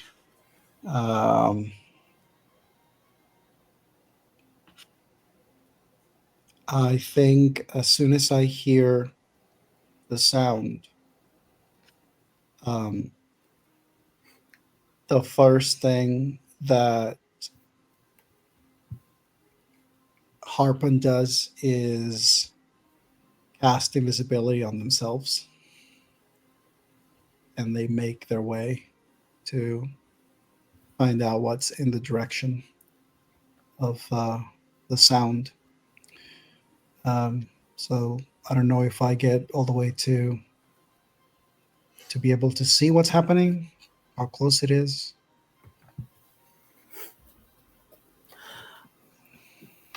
You would hear people begin to congregate around those that have dropped, trying to figure out what's going on, trying to soothe the panicked individual as well. And you go invisible and you get closer to the sound. No, I mean that's like a reflex response. Like the moment that the sound is heard, it's almost like hear the sound, and as soon as he's turning, it's like you just basically it's gone. Like they're gone. Gotcha. Okay.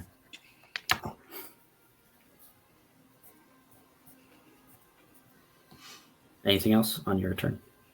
Is there anything that I can see after moving to the source?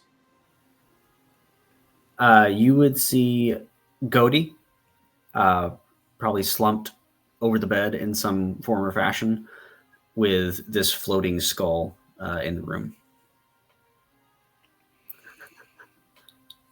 With the floating skull in the room. I probably would communicate telepathically with Lady Opal and would attempt to describe to her what I'm seeing, like as many details as I can of this floating skull that I'm seeing right now and the circumstances. Godi seems to be on the ground. He seems to be incapacitated. Other people are incapacitated and seemingly turmoiled and scared.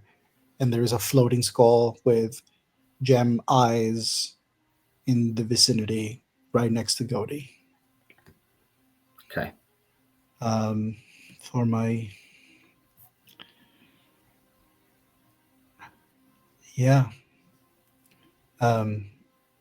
if I don't know if it matters considering the fact that I'm invisible, but if it improves my chances, I'll say that my cunning action hide.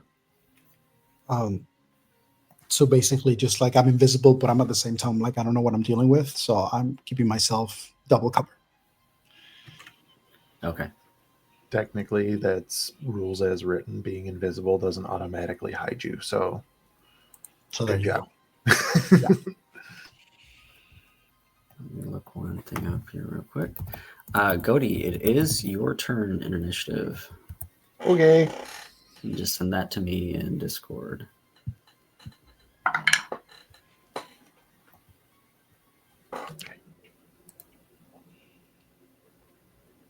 Where are you? There you are.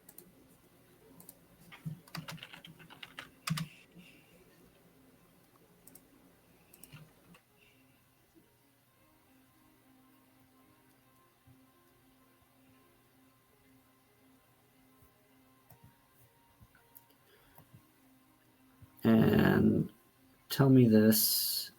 True sight is different than seeing invisibility, correct? Or is it comparable? I think it might. Hang on. Give me uno momento. I think True Sight allows you to see things as their true form. Yeah, as they actually are for the duration. The creature has true sight. Notices secret doors hidden by magic, and can see into the ethereal plane.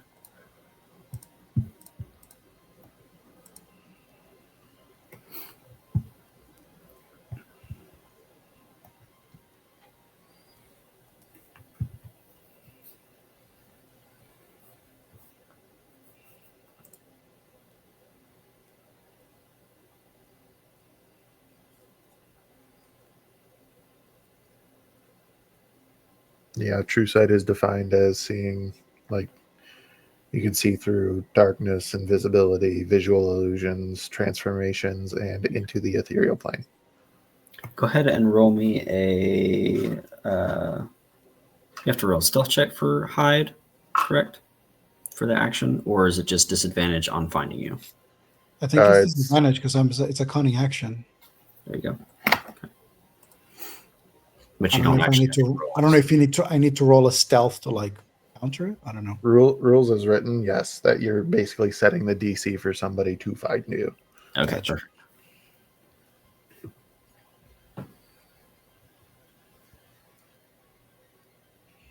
That'll be a 24.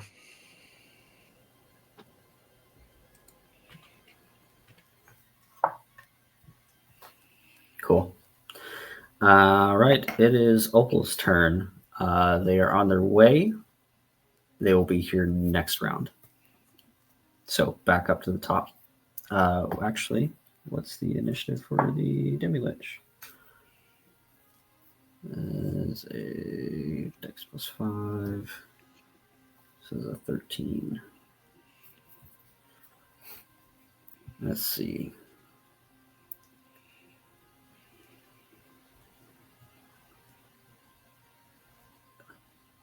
Okay, I need both of you to go ahead and roll me 4d20s and add 1 to the result. So Godi roll 2, KD roll 2. Sorry, that was confusing.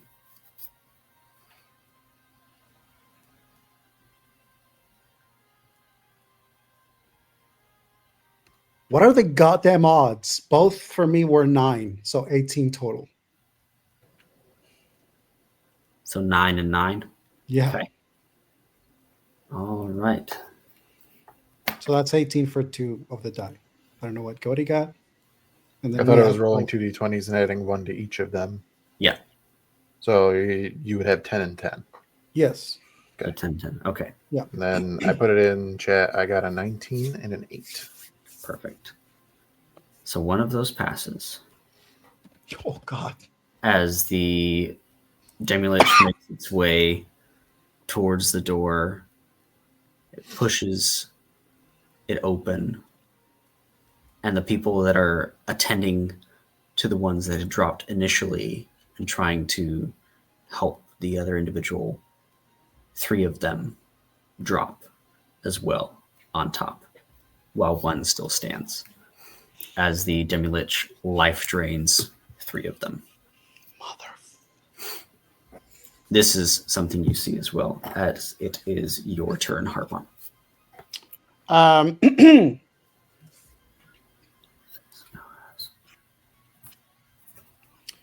um, I have a potion of healing in my inventory. Is it safe to say that I still have it from like Absolutely, yeah. back when? Yeah. All right. Harpon actually sees this happening and he remains in cover. He reaches for the potion, and then I'm going to cast my Hand of Ledgerman's Mage Hand, which makes my Mage Hand invisible. And I put the potion inside the hand, have the hand close. And also, one of the things that I have the ability to do with my Mage Hand is that I can do things as delicately as I would do myself with the Mage Hand. So I'm going to actually have the Mage Hand move into the room to pour the potion into Godie's mouth. Okay. Perfect. Go ahead and roll me those hit points and give them to Godie. Mm-hmm. Oh, nice. 9.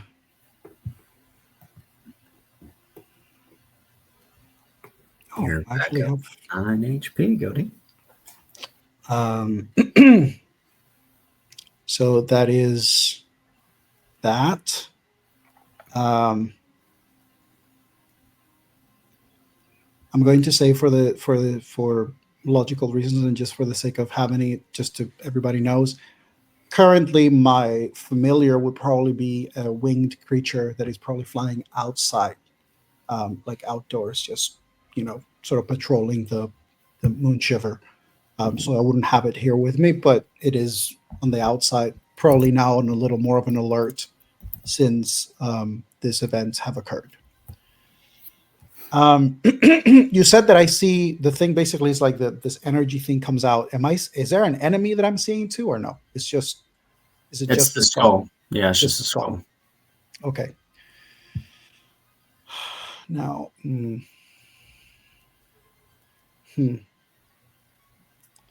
that would be risky. All right. Once more, keeping my cunning action and hiding, staying there. Godie, it is your turn.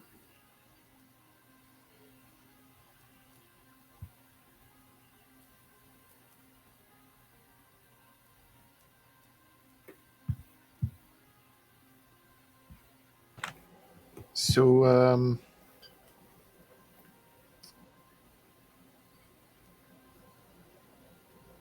I come back to consciousness with the last thing that I remember being this skull in front of me, and then that's about it. I get up and then I see it proceeding through the House of Divination. His Majesty Lord DM, can I tell, just knowing where this puzzle box came from, is this Demi-Lich? Not that Godie knows that it's a Demi-Lich. Right. Is this thing related to Caliban in any way? It seems to be a humanoid skull, not that of a dragonborn. Okay. But considering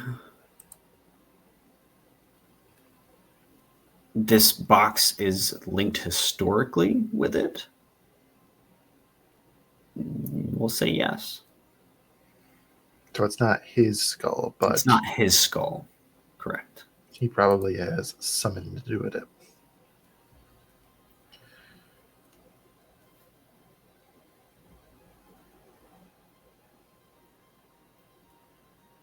Alrighty. Godie is going to go on the attack. He is going to stand up, walk until he has line of sight with this thing, and as he is walking, kind of like reorienting himself, Godie is going to say under his breath, "Oh, mother, help me." And using a bonus action, he will activate his starry form in the form of the archer. And once he has line of sight on this thing, he's going to make 2 shots. The first one is going to be Godi casting Guiding Bolt at 5th level.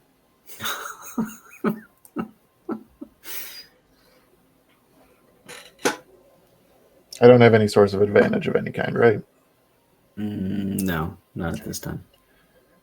I gotta double check what is my plus to hit it. Okay. All right. Actually, yeah, go ahead and do it at advantage. I don't would need it. I say- got a natural 20. Okay. Then far be it from me. Go ahead, fuck it up. I don't know. So crunchy crits, yeah? yeah, let's Crunchy do it. crits. So Goodness. that's going to be at 5th level, that is going to be 48 base, and now I get to roll. So this is 66s. I'm going to need to roll 2 more. Actually, I have more. Just bear with me.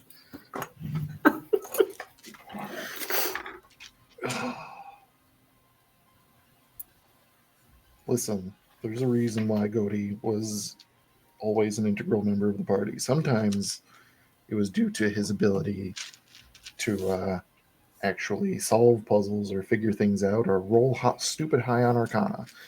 Other times, it's because he was a magical fucking powerhouse. Dice ASMR for everybody.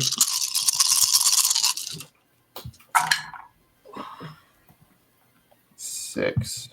So 10, 20, 25, 29 plus 48 is going to be 77. 77 points of radiant damage. Jesus. Holy fuck. 77 points. What's its reaction? It's burning and screaming. That is its reaction currently. Cool. Yeah. It is very hurt.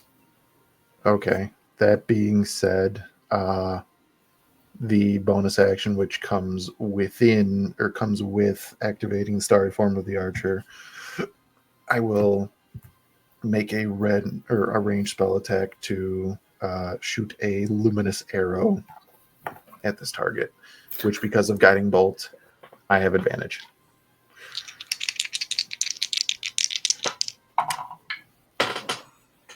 That is, it's a 19 to hit. 19 does not hit. Okay, alrighty. Armor class of which is indeed 20. Alrighty, so second shot goes Crazy. wide. But yeah, Starry or Godi in this sort of constellation form, literally just like the wings of a bow or the arms of a bow appearing in his hand as he just took these 2 shots, drawing the bow sort of up his forearm right over the runic tattoo that he has on that side, which is the Web of Weird. Just dragging that radiance with him and firing those 2 shots. Okay. Harpon, I need you to roll me a d20.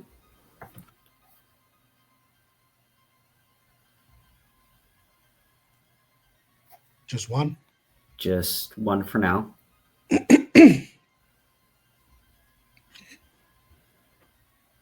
That's a nat 20. Okay. And go ahead and roll me one more. Oh, Lord. Let's fucking go. That's a 17. 17. Jesus. Okay. Well, that's a 34 to hit. Okay. So roll me 2d8s and add 10. 2d8 and add 10. Mm-hmm. That is a total of 15. 15. That's it right there. Goaty, you guiding bolt this thing. It wreathes in this luminous golden light as you draw your arrow back. You fire, glints off the side temple of it, and you see a silver flash in the sunlight, moving incredibly fast. Opal, half transformed, you see her dragon-like tail protruding out the back. She grabs the luminous arrow that bounces off, shoves it into the Demi-Lich's skull, and tail whips it back into the room as it bursts against the wall, just dispersing into dust. Who brought that fucking thing here?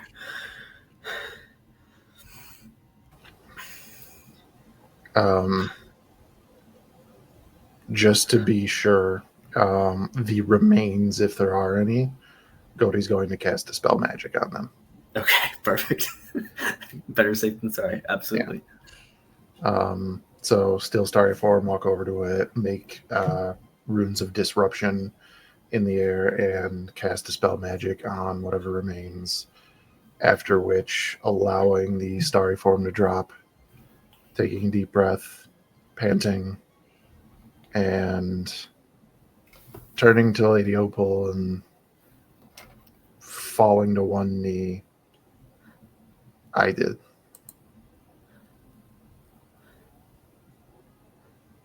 How?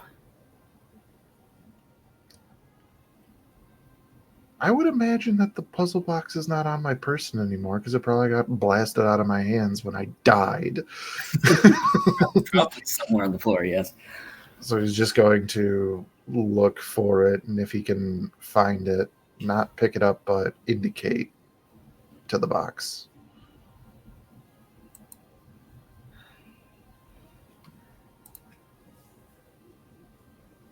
I'd kindly ask you not to trifle with things you don't understand within my walls. At least, but not without supervision. Do you understand? Yes, Lady Opal. Katie, remind me, does Lady Opal have any sort of revivification capabilities in the tool set? She does. She actually has a aura of life, which when she casts, if there's anybody who is at 0 hit points, they regain 1 hit point on the first go that they are within that aura. Gotcha.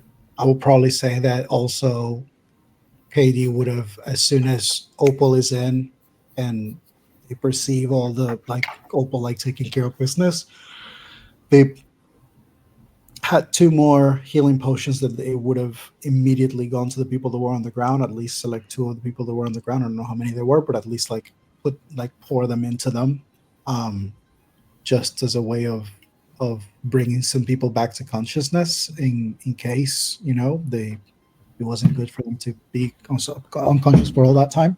Mm-hmm. Let's see. As far as magic, I mean, she has Identify as well, in case she needed it. I think she knows what this is. Goaty does have Revivify prepared. He would just need a diamond. I would say that the aura itself would probably take care of the needs at this time. However, he does have healing magic now as a druid, so he would get to work, start trying to heal people, get them back on their feet, help them in whatever way that he needs. I'll also say she also has life transference. okay. As things are calming down here, one of the druids that would be connected to your thread, KD, comes by and whispers in your ear. They're here. They're closing in.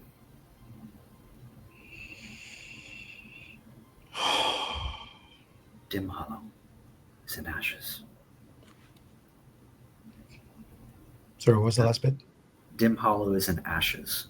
Dim Hollow is a small town at the foot of this mountain, about 5 miles out.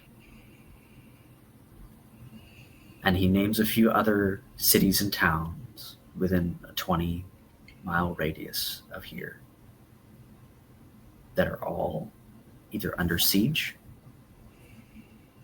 or destroyed.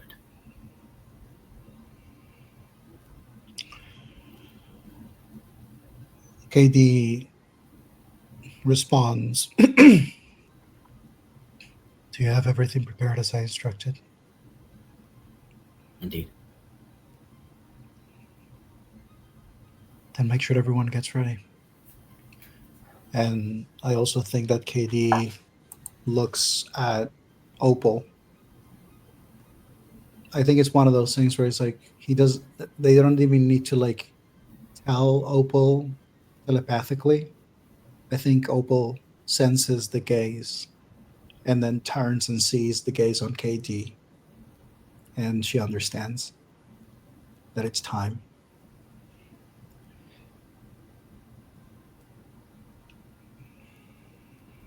The people begin to filter down further into the mountain to more secure regions as you hear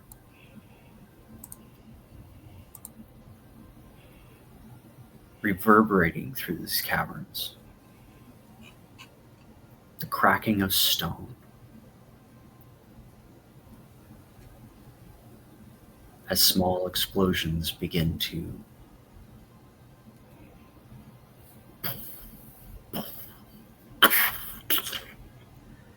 and they're not from outside. I need Godi and KD and Opal to make dexterity saving throws for me.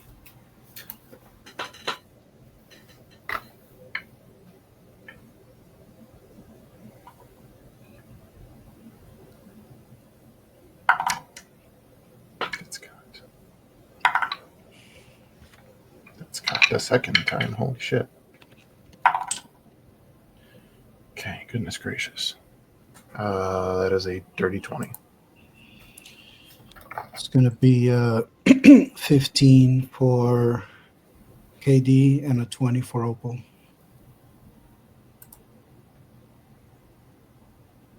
Okay.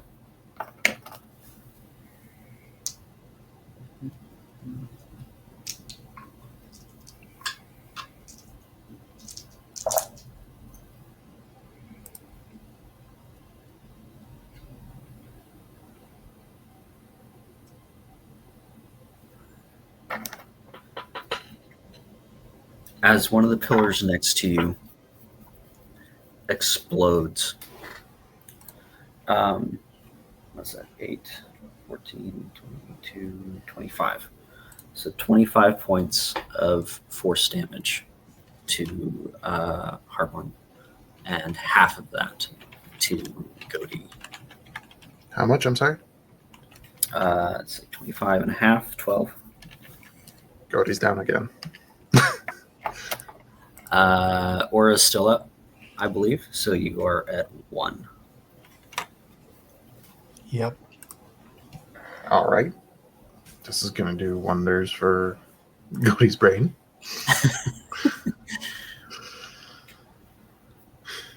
And I just used all my healing potions.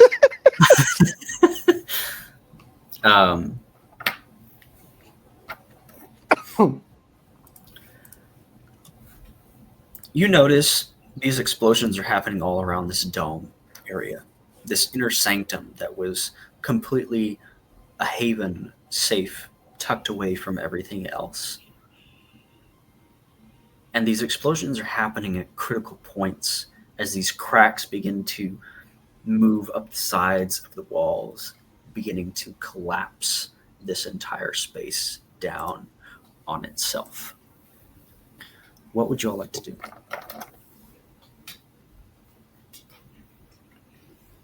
That's a wonderful question.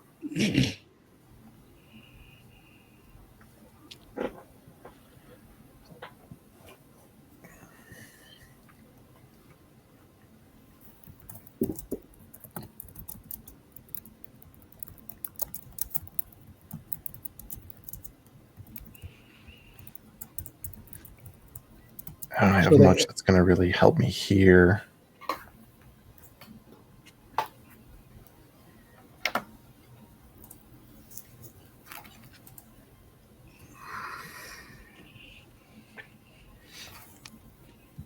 Godey's going to start. Is there a safe path away from whatever the assault is to try to start evacuating people? It's all the way around the room, but yeah, go ahead and make me a quick. Would that be investigation or perception to kind of find a safe route amongst all the chaos? If you're leaving it up to me, I'm going to pick perception. Okay, go for it. Okay. I'm allowed to use guidance in this moment. Yeah, we're not in combat technically. Not great. It's a 16. 16. That's enough amongst everything going on that you are able to find a relatively safe path. However, it might not last very long as things are collapsing in.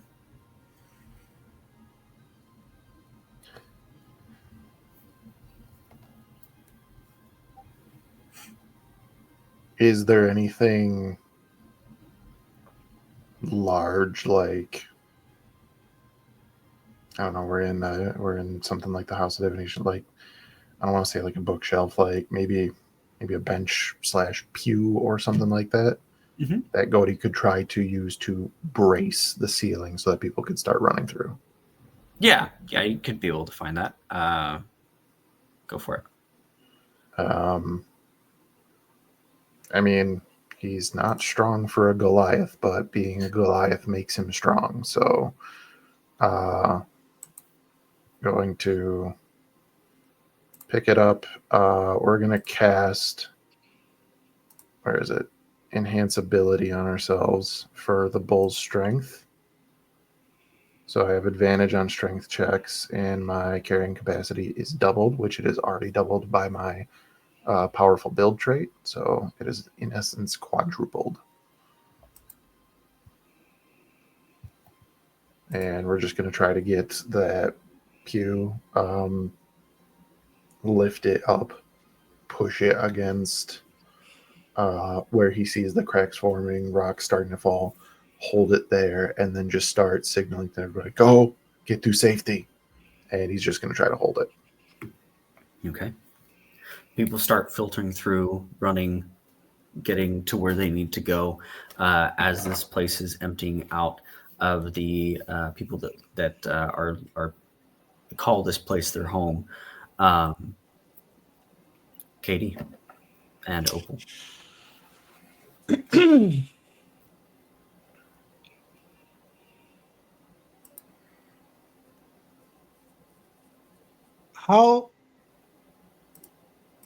how tall are the ceilings here? Depends where you're standing. They're more. It's a dome where Godey is kind of propping it up. I'd say they're about 8 feet tall or so, and it goes up from there. Okay.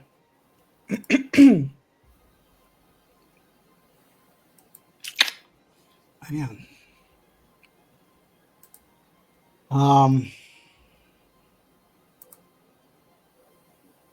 I'm going to say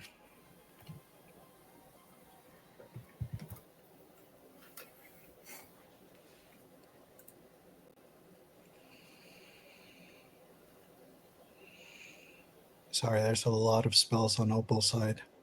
Um, Lots to choose from. yeah.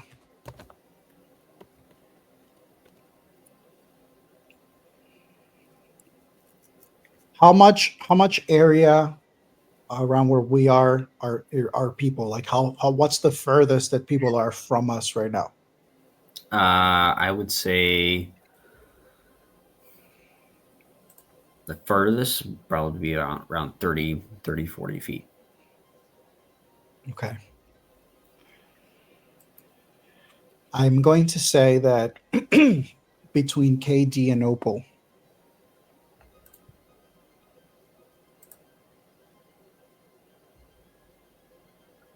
they communicate telepathically. Out loud, you just hear KD call Niz, and Lady Opal casts Controlled Winds in an updraft to basically slow down anything that may be falling. And while that is happening, KD basically preps and then uses his his ring spell where he has his Eldritch Whip, draws it, and then I'll say that for flavor, he's using his whip that has a range of like 15 feet, and his Eldritch Blast to attempt to basically clear the way of anything that may not be being sustained by the gust or being protected by Godi. He's just basically trying to clear anything that he can uh, through for this journey as the rest of the people are evacuating. Okay, perfect. This goes on for a while, I would say. Would also, sorry, Yeah, go ahead. would my familiar have spotted anything at this point? Go ahead and roll a perception check for them. While that's happening, speaking of familiars, where's Soren been this whole time? You tell me. I can't remember if I left him with somebody or if I You took didn't him. leave him with anyone. Okay. So he can be hanging upside down in the divination pools for all I care. Like he can be here. I don't Just care. Use him. whatever is a nice little like normally he's just hanging out and chilling day to day, but in this moment, Goldie would give him standing orders to go with the people who are evacuating and try to keep them safe. Okay. So if anybody tries to jump this line of refugees, they're gonna have they're gonna have little pseudo dragon burst of lightning and flame in their face. Nice. It will be a very good boy and protect. Soren, goodest boy. Goodest boy. Remind me that I have him when we get back to the main party too. I totally forgot. Then you will love him. I was looking at I was just looking through messages and stuff, and I was just saw Wait the a file second. for his sheet. I and completely was forgot about it. no. Oh, And for my familiar, which currently has the shape of an owl, a white owl outside to blend with the environment, that's an 18. 18. Mm-hmm. They would see these wisps. If they were anyone else, they would assume that it's just wind blowing snow off the top of the Moonshiver cliffs. But with that 18, these are undead frost revenants. Spirits of the dead that have not found rest, called forth from the cliffs that they died upon.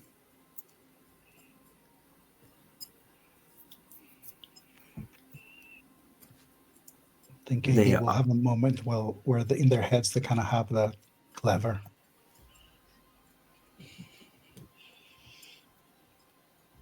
As the dome crumbles in on itself, they drop in from above.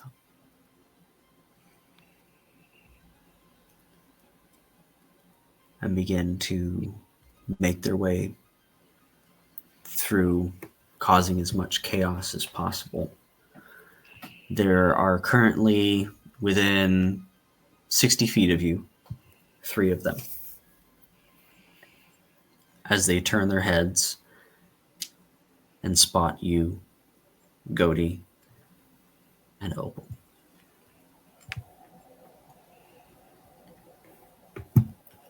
Is there still other people trying to make their way out, or This has been going on for a bit, I would say, and the number is dwindling down. There's probably maybe 3 or 4 left, so you're almost done with that. I would say they'd get through on this round. So let's go ahead and roll some initiative for this combat and move forward with that.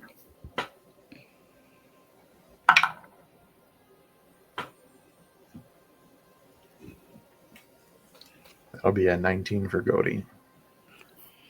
Oh my god. It's a 13 for Opal and a 10 for KD. You know you're supposed to add modifiers to that, right? Yeah.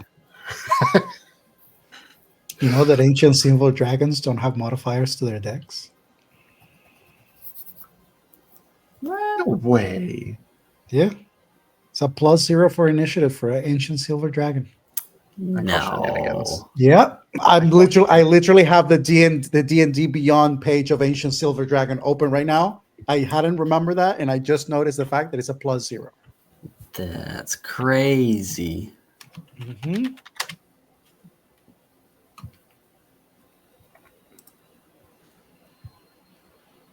That's so dumb. That's ridiculous. I call BS on that, because if Niz is in her human form, she should get Dex. So if that were the case, then her role was... So should we trade like strength for Dex, depending on what form she's in? We could. Question is how much Dex we give her as human. Or does she just like trade off? Like the strength is contained and then she uses it for nimbleness. Yeah, maybe. Or we can give her like half. Yeah. Okay. So let's give her a +5 for Dex in her human form. Yo, Makes this sense. is ridiculous. Like, ancient dragons in particular, like the highest that I'm seeing is 14.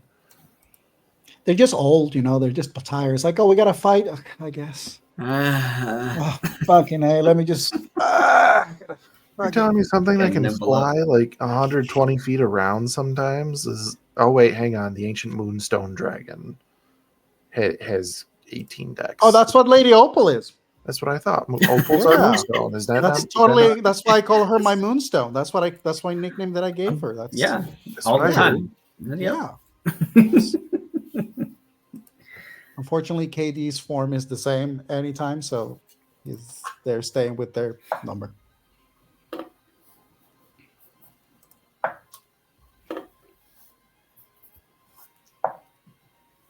Even an ancient deep dragon has 16. What the? All right, Goaty, you're up first. This. Yeah, we're gonna have to talk to somebody about that dexterity. We're so Goaty is knowing that he's the cause of a lot of people getting hurt. He's going to maintain. I don't know if you're going to say that it takes my action, but he's not going to move from that spot, holding the roof up as best he can for this exit.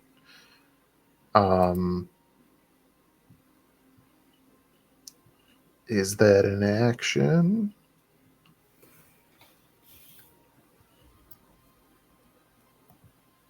I'll let you do something else. Well, Okay. you've been doing this, so All right.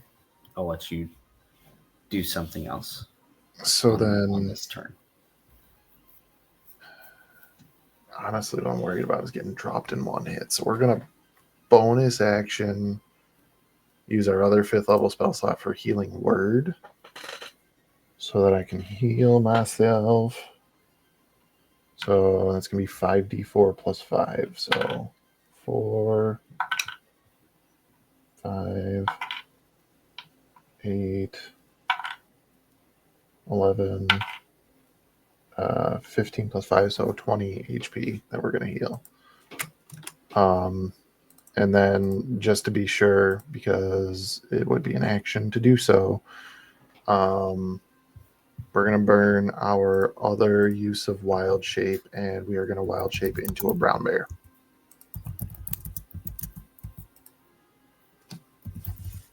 So what's fun about that is that Power for Build still is a thing.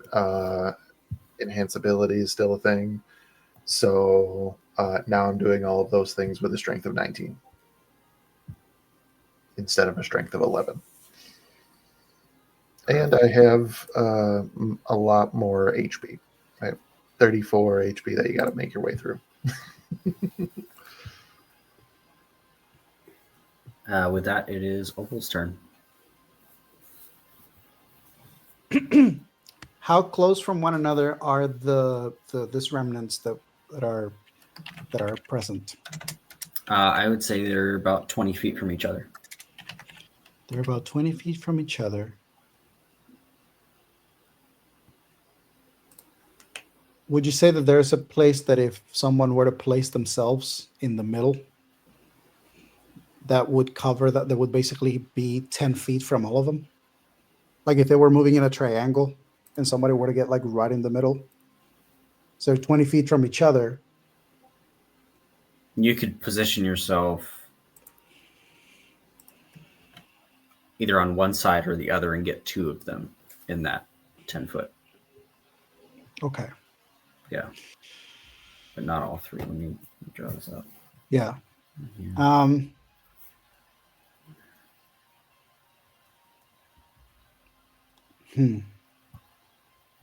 Yeah, we didn't think about the idea of how does Opal fight in human form.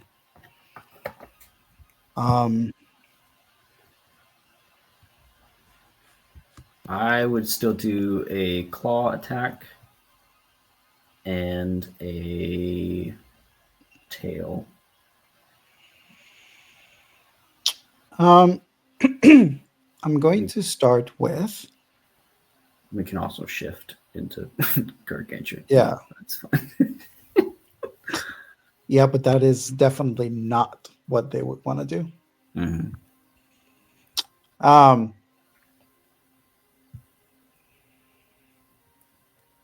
So one of the things that is going to happen is that Opal is going to tap KD. Her eyes beam for a second. The blue seems to like glow bluer for a moment as she exhales with like the cold from her mouth. And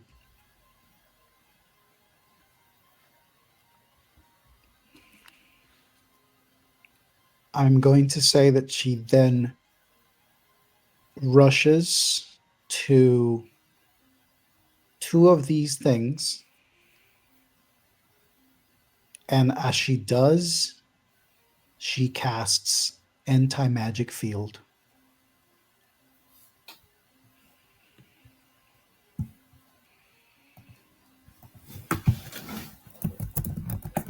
Smash.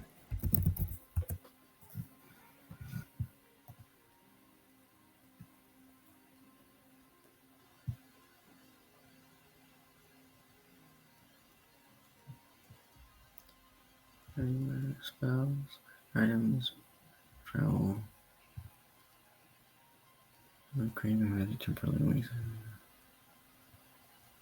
Yeah, in case anybody wants to know, it's a 10-foot emanation. No one can cast spells, take magic actions, or create other magical effects inside the aura. Those things can target or otherwise affect anything inside. Magical properties of magic items don't work inside the aura or anything inside it. Areas of effect created by spells or other magics can't extend into the aura, and no one can teleport into or out of or use planar travel there. Portals temporarily close. Ongoing spells, except those cast by an artifact or a deity, are suppressed in the area. While an effect is suppressed, it doesn't function but the time it spends suppressed counts against its duration. And the spell magic has no effect on the aura. Creature or object summoned or created by magic temporarily winks out of existence in the sphere. Such creature instantly reappears once the space the creature occupied is no longer within the sphere. So as you pop this sphere of anti-magic, these two frost revenants just collapse down into these tiny little stones.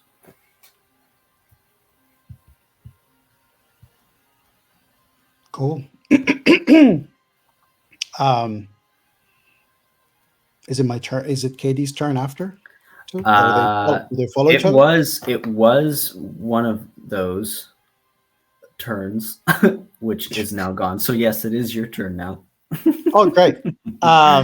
If that is the case, as soon as that happens, do I have? I don't think I do yet. No.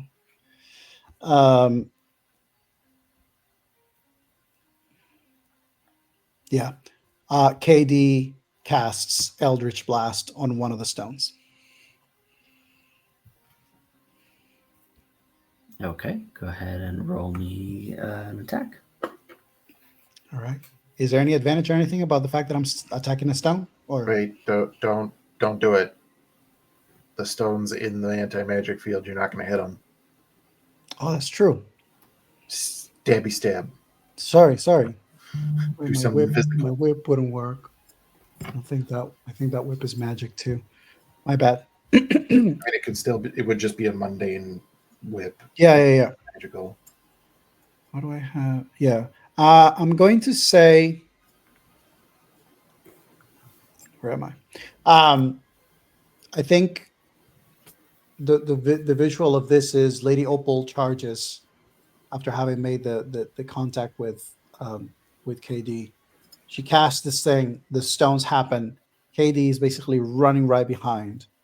And as they get close enough, they basically draw the rapier in this like upward motion as they attempt to strike one of the stones.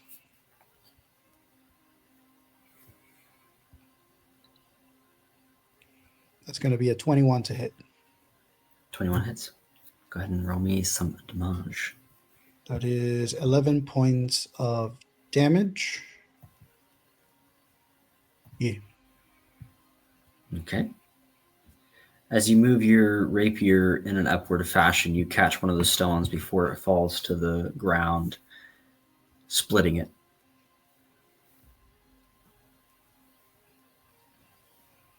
Okay. And then the next thing that I'm going to do is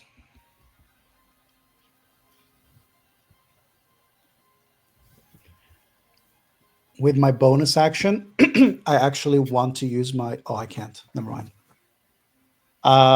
Cunning action dodge. Okay.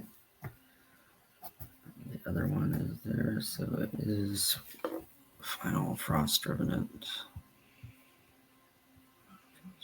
So if they get close to Opal at all, they will be destroyed. How intelligent are these creatures? Not at all. Okay.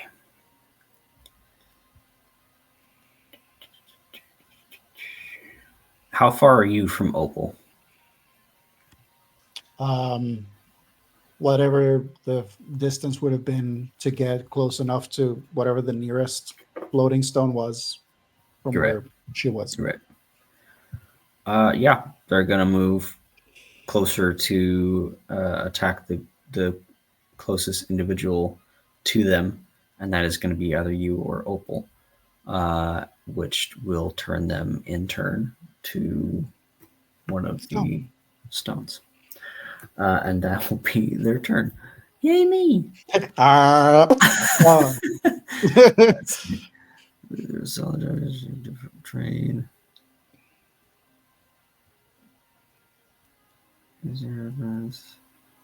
Okay, cool. All right, it is. Excuse me. It is Cody's turn. Top of the round. Did the rest of the survivors make it out? Yes. Okay. How many assholes are in the room? None now, because of the anti-magic field. But you saw everything that happened. Where Opal. What are the components for anti-magic field? Let's see. Here it is. Let's see. Say verbal, semantic, and material.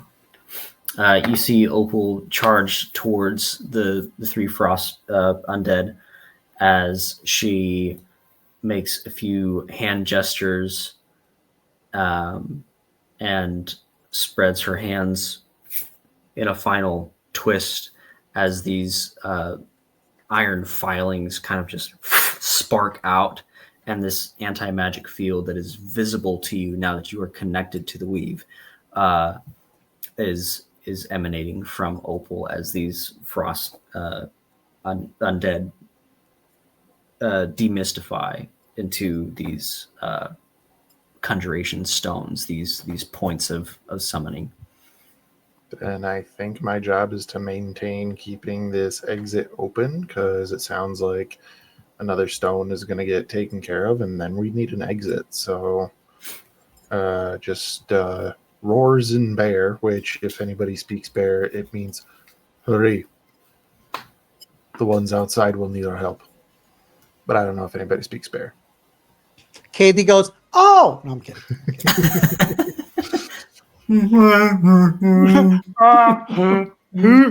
Cody goes to speak, but all that you hear is look for the bear. The Cody's prickly pear. And then that's. Okay, it is.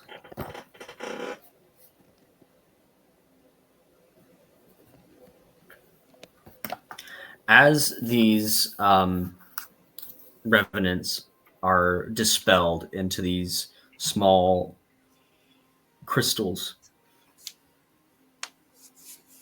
more begin to filter in as three further behind you drop in from the ceiling, and a large swinging sound hits the wall behind Godi. I need you to make a dexterity saving throw there. Good Let sir. me see how bears are with their dexterity saving throws. I'll give you a guess. Not great. But hit points, right? That's what counts. But hit points, yeah. Yeah. So that's going to be a mighty 3. Okay, I need you to make me a strength saving throw. That I can do. So that's going to be +4, but I have advantage because of bear. enhanceability. Actually, not because bear, because of enhanceability. Ah, +4, so that's going to be a 22. 22. Sweet. As the wall crumbles behind you, you are not moved in your stance. Go ahead and take. There you go. So that's going to be 10 points of bludgeoning damage, but you are not pushed back 20 feet. Well, that's good. As behind you is a huge sized creature.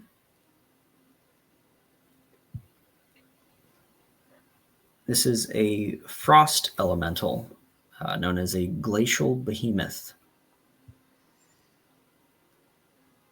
And it has entered the chat. Sorry, Okay. Behemoth, we're actually leaving. Just next time. I turn around and I say, "Your princess is in another castle." Woo. Let's see. That was Ice Slam, and the aura doesn't come into effect until starting turns. 24 radius to turn. So, okay, cool. That is it for its turn. It is Opal's turn. So here's the wonderful thing. Opal casting aura of anti-magic lasts for an hour. Yeah. So what Opal is We're just literally gonna going to run. do, she's just going to go to each one of these suckers, and every time that they turn into stone, grab them and just pocket them. Is it centered on them or the point? I think. Oh, that's a good question. Because if you can move it around, that's No, broken. self Beautiful. surrounds you in a 10-foot emanation. So I'm gonna say that Opal literally goes. It's just, I mean, we can play with this whichever way you like, Chris. But What's her basically, Opal would be speed? Oh, basically that's she brutal. would be grabbing each like stone and then using her dragon strength to just decimate each Just single crush. one. Yeah, okay. Yeah. Just for the epicness of this, I will give her a flight speed in human form. It is her lair, essentially. So why It's the her fuck fucking not? house. It's her fucking house, dude. She can Fucking fly in house. her own house, dude. Come on. I mean, we can also do it like it's like anime One Piece style, where like she can like jump through air, like she's like that Yeah. fast that like Yeah.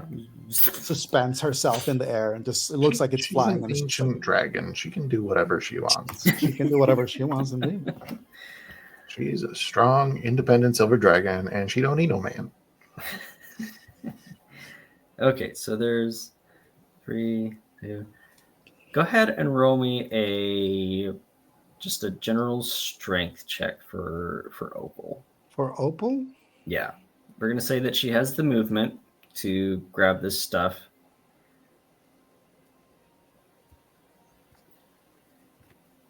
And we will also say that as these are moving in, she's basically just going around and kind of picking them off as they drop in. are we keeping her strength? In human form, I would go ahead and half it. So instead of the plus 10, go plus 5. So Yeah. 16 will be her. 16.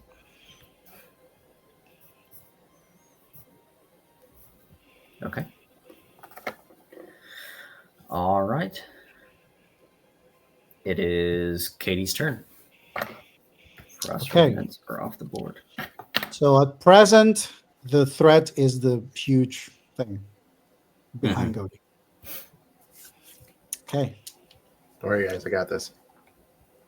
This is the fun part. So okay. So if I were to create something that has a cone, is there an angle for KD to do that does not hit Goaty attempting to strike this big thing?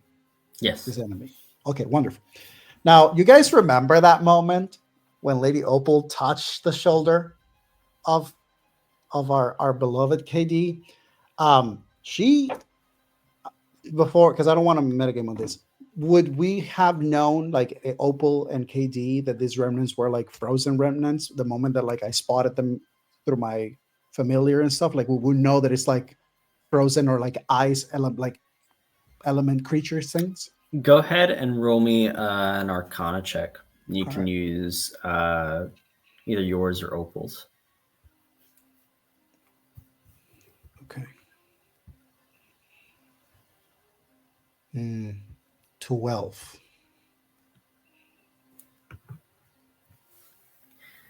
Undead would be the main idea behind this, but the element behind them, while it may seem obvious to us, it escapes during this particular intensive moment.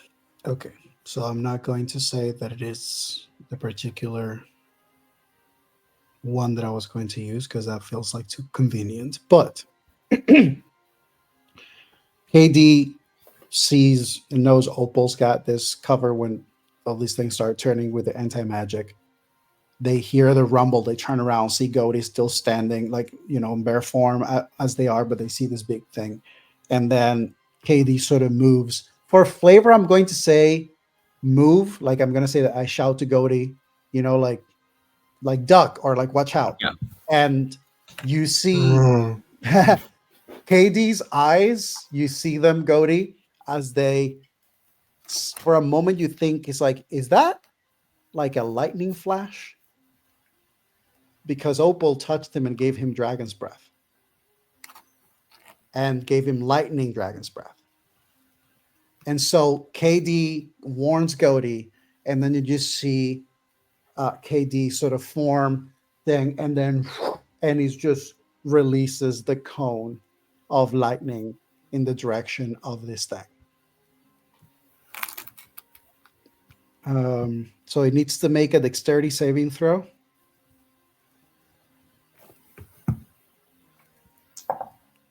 That is a 6. Oh, wonderful. 7 minus 1. So they're going to take...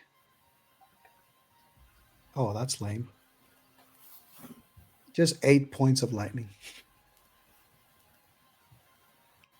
It looks way cooler than what it actually does. It looks super cool. It's super cool. It's like, It's listen, amazing. It's all about the keeping appearances, like that's we're trying to be flamboyant here. That's what we're here for. So, but there you go. So that is done. And then the next thing that's going to happen. Oh my God, I should have done this before. I'm an idiot. I'm going to say that KD, for flavor, the way that this is going to look is KD seems to summon his mage hand in front of him. He moves it, aims, and then puts his hand, and the mage hand seems to fly in the direction of this creature.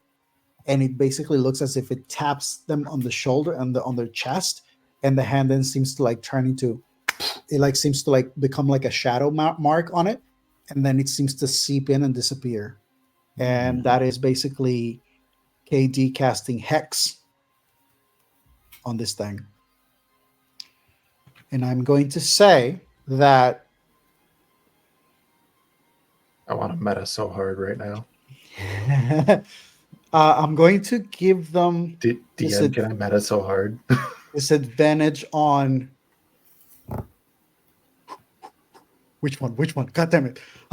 There's a couple of options. I know exactly what I would say if I was allowed to. I'm trying to think. I'm trying to think like you. I already have a plan. I'm trying to think like you. I already have a plan of what Bear Goaty is going to do next turn. Motherfucker. I'm going to give it disadvantage on strength. Okay. I was like, is he going to stay fucking well informed? He's gonna. Okay. It's happening. Okay. Oh my God, this is happening. Everybody calm down. With that, it is Goaty's turn. So this thing came bursting through the wall. Mm-hmm. So needless to say, I don't need to keep this path open anymore. There's a hole. It's open. But is the roof directly above me still crumbling? Yes. Okay. Cool. Then this works out beautifully. I am going to turn. Still one paw holding open or holding up top. Excuse me. Goaty as a bear is going to attempt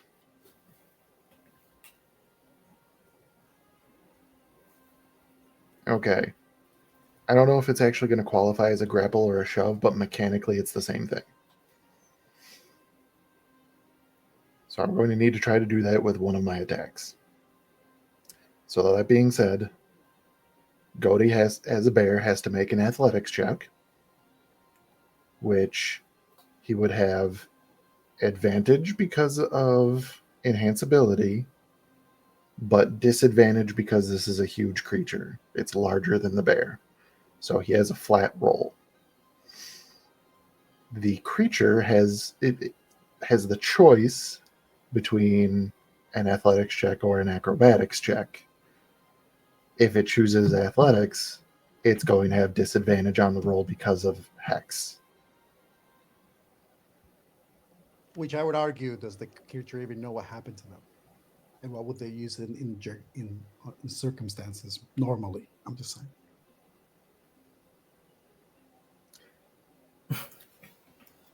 So now I need to figure out if I succeed. I don't know which dice to use. So I have a flat roll. The good ones. 4. It's a +4. And this is a contested roll? It's a contested roll, yes. The creature is at disadvantage. At disadvantage. Good for it, I suppose. Let's see. Where is that? Strength, disadvantage. Okay, that is a 13. Oof. Okay, so I rolled like shit. Wait, it's a 13. So I rolled a 4. I rolled a 4 on the die, which brings this to a total of an 8. However, Cosmic Omen this morning I rolled woe. I have to take a D6 from its roll. On a 5 or a 6, I pass.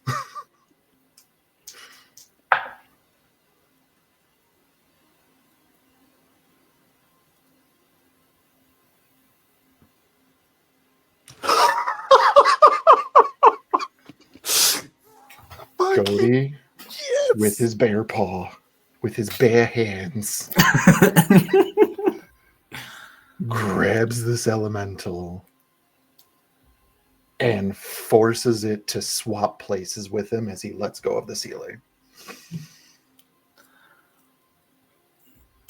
Okay. I need you to roll me. Let's do 10d6. Okay, I only have 8 out, so I'm going to roll. I have 2 more if you want them. Okay, you could roll 2. We'll meet in the middle. Okay. 7, 10, 20, 21, 24, and then plus your 2. Oh, wait, I forgot this one. 26, then plus your 2. Your 2 dice. 36 points of damage.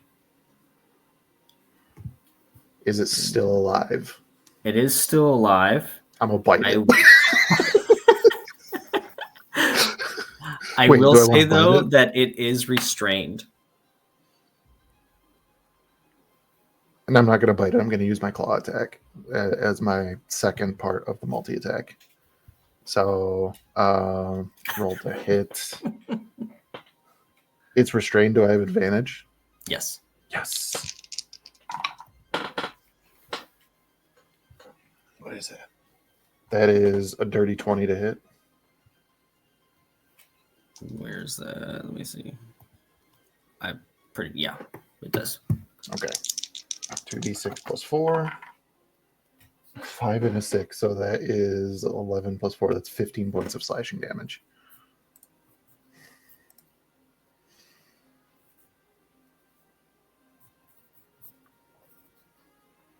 Hell yes.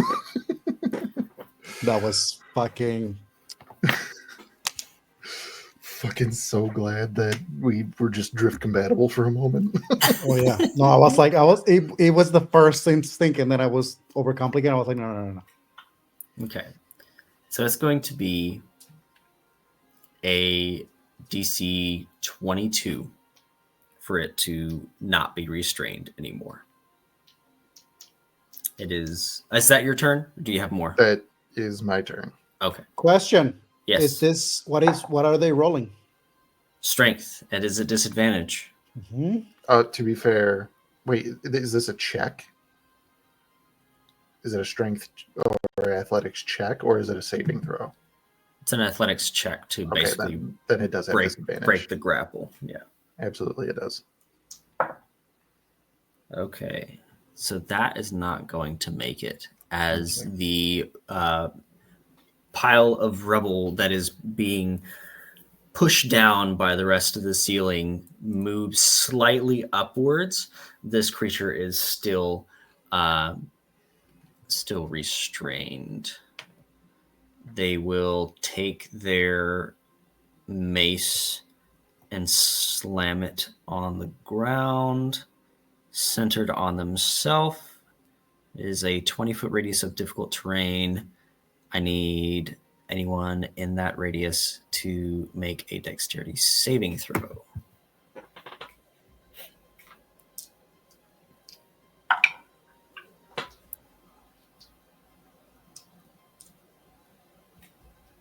The dice don't like me today. That's a 9.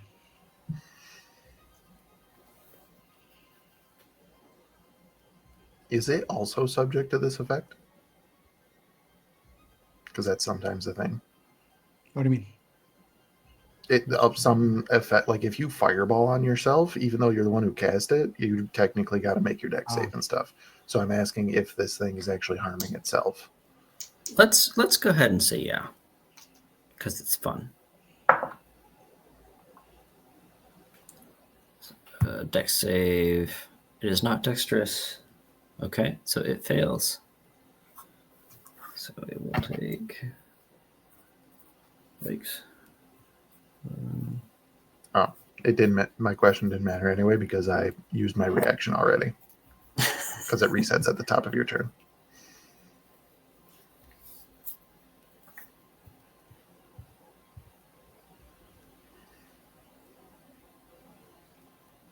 What did you get there, Goaty, for your dex save? Oh, I was holding this up for. Oh, sorry. I'm sorry.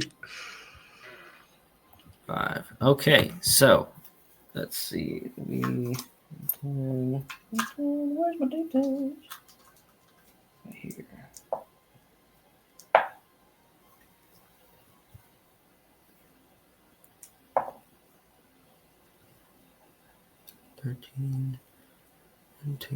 It's 15. So 15 points of bludgeoning damage, and you will be knocked prone.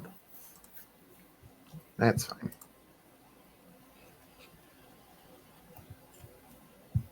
And that will be its turn as it is restrained. It's at 15 points, right? 15 points, yes. I am still a bear. Still bear. Still bear. He can bear it. As long as I grin first. It is Opal's turn. Are we saying that she is still on undead duty? I mean, I would think so. I mean, the spell ability is going to be on her for an hour. Okay. So it's not like concentration or anything. It's literally just that's what she has now. I'm going to say that what she is going to do is she's going to cast live transference to give HP to Harpen. So that means that she's going to take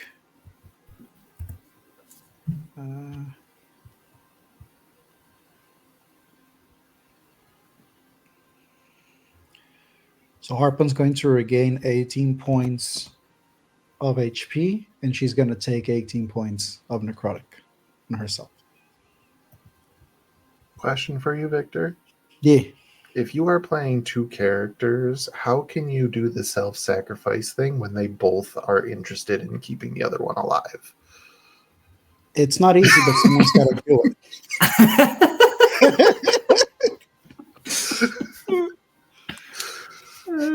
Just arguing with yourself, I'm going to die to save you. No, I'm going to die to save you. No, I'm going to die to save you. Oh, gosh. The way that it works is that she's an ancient dragon. So she HP wise.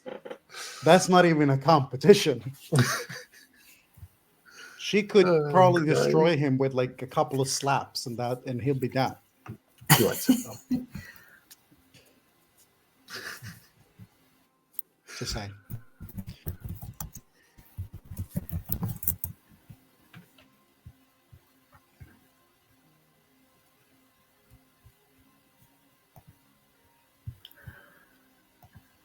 Okay, so then it is KD's turn.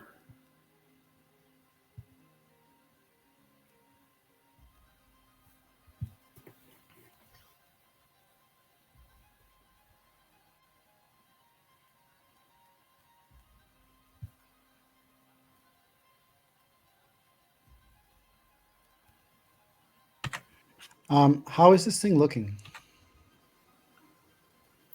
The creature trapped is looking in fairly rough shape. Okay, this is the moment. This is an item that I think you actually gave me.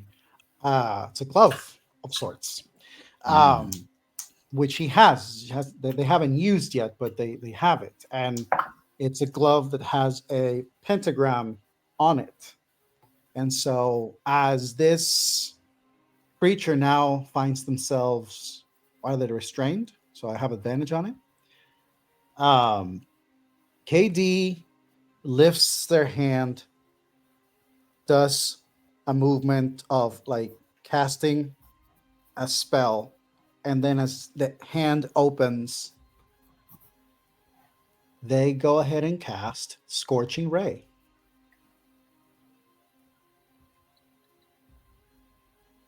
Does a 19 hit? 19 does hit. Wonderful.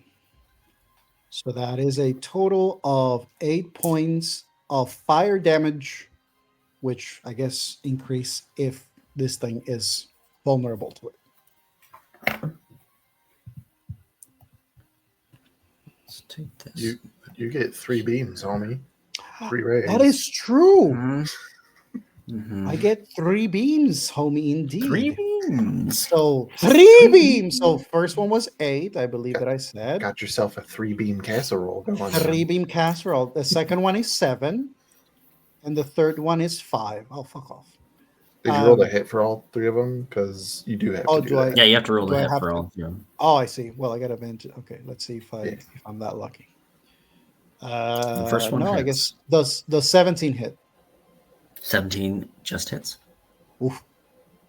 And yeah, the third one also. So yes. So 8, All right. 7, and 5. 8, 7, and 5. Each. That is Yeah, that's the 20 damage. points. It is vulnerable, so it will be taking 40 points. Let me do some maths. Oh man, yeah, that's taking a big old chunk out of his face or wherever you would like to direct those beams. I'm going to know. You know what I'm going to say? No, having seen what Godi did, and knowing that this thing is restrained by the things that are on top of it, would you say that this thing is like holding itself with like its hands on the ground or just legs? Yeah, so I would say that like half of its body is crushed under the rubble, and its front torso is what's kind of like going forth. It's kind of holding itself on top of its mace, which is crushing the ground and kind of cracked it in ice and fractured. Yeah. What is it just trying to like get up? So KD would have literally aimed at those things straight at the hand of this thing. Mm-hmm. Yeah. So like to basically like hopefully weaken it and then in like make it even harder for it to get out. Perfect. Anything else? Don't think I have much more. I'm going to say that what I'm going to do is I am going to move away from the distance of this thing. I think it's like the 20 feet. I think I was like 15 feet away because that was the dragon's breath range. Okay. I think. So I'm going to say that KD basically takes a few steps back to put themselves at like 25, 30 feet. I'll say 30 feet away from it.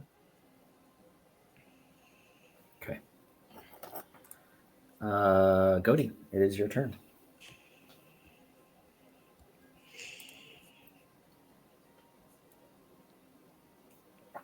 No, that's not what I want.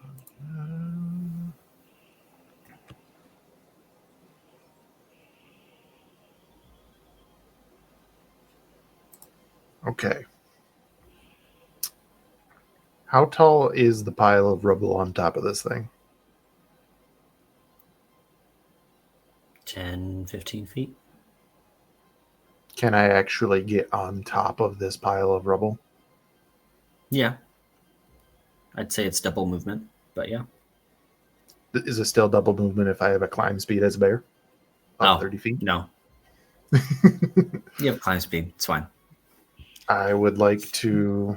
This is the last actual combatant that we have, right? Yes. Currently, yes. Yeah, we going all in. Hang on, because this actually isn't on my character sheet, so I have to look at this. I totally imagine like Katie having to help Cody's bear Cody, just like she's like, push me, just fuck push me up. I cannot jump the distance. You'll have to push me.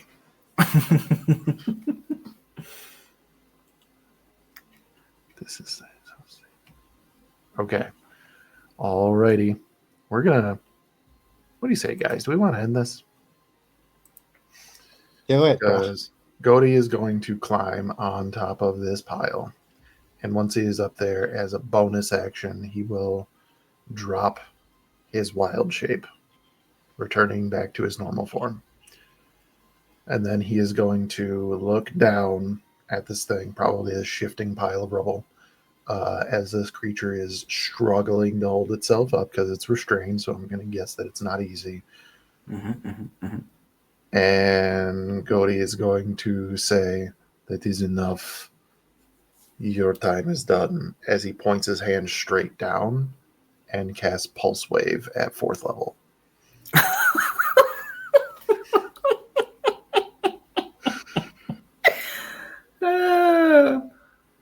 So a 15-foot cone of concussive energy pushes this giant pile of rubble down onto this creature with what would normally do to a creature 7d6 worth of force damage. Their head is instantly thrown to the ground as the pile of rubble shifts downwards. They smash their head on the ground. I was about to say, should I bother rolling? No, don't bother rolling. He had 16 hit points left. You're fine. 76. That'll do it. I mean, I could roll really low. You could all roll ones, but that's not fun. Oh man. But yeah, just this pile of rubble in this thing, and if I may, just like its head hits the ground, and the continuous wave of force, Gody then drops to the ground as he turned this basically what would be 15-foot radius circle underneath him into a parking lot. Finally, somewhere to put the carriage. As we exit out of our initiative, Opal walks up to the both of you, just kind of crunching up little rocks into sand. This little blue sand begins to fall out of her palm. Oh, that'll take care of it, won't it? We best get moving. The ceiling will fall soon. And as she says that, pieces of it begin to kind of, the dome, its structural integrity is completely gone as it begins to kind of collapse. Opal looks at it, a bit saddened, but knowing that it can be rebuilt and that the people that were inside are indeed safe. What do you all do? Probably follow Lady Opal, assist in wherever way we can, and once we are sure that Moonshiver Cliffs are safe once again, we'll go from there. unless there are combatants to pursue. Begin you make your way. Go ahead. Are there combatants outside? You would see bits of frost and ice and signs of struggles here and there, but no visual signs of combatants. Go ahead and make me a perception check, both of you. Guidance. Do I get advantage because of my familiar that's currently flying? Go ahead. That is a 30. Jesus Christ, my dice today. 16.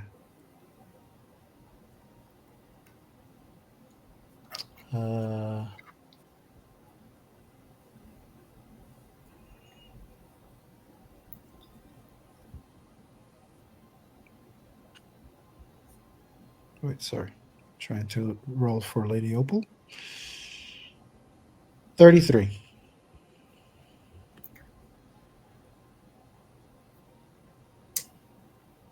It was just the two of you.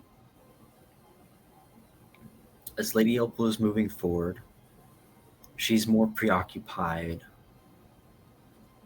with everyone that made it out, seeing what else has been damaged in this assault so far, and worried about how people made it in to the innermost part of Moonshiver to plant those explosives in the first place.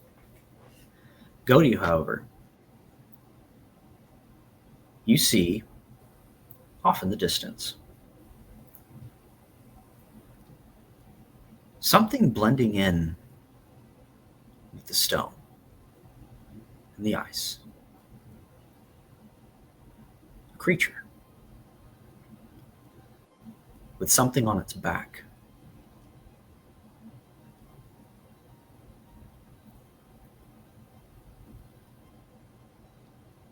As you hear it fire, the loosing of a bowstring, quick. Since you had a ridiculous perception, I will give you something as a reaction. What's it shooting at? It would seem to be aimed at Lady Opal.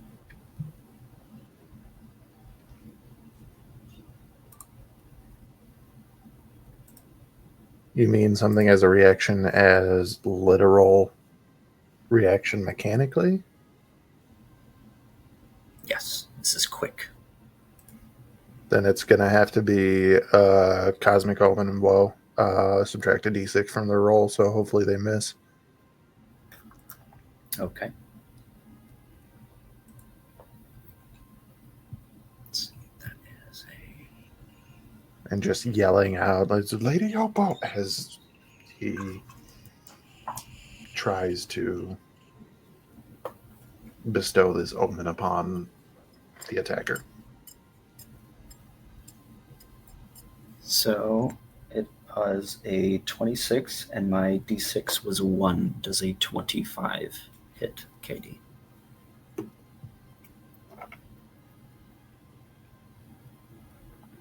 A 25 hits. It's Opal. I need her to make a Constitution saving throw. What's the AC? DC, give me 1 second.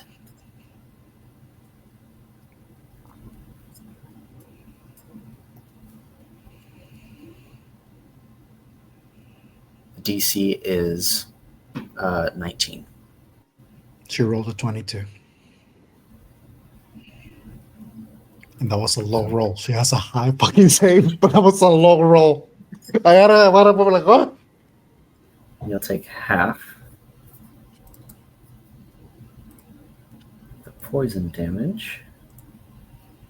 Let's see, it's crunchy. that side of things.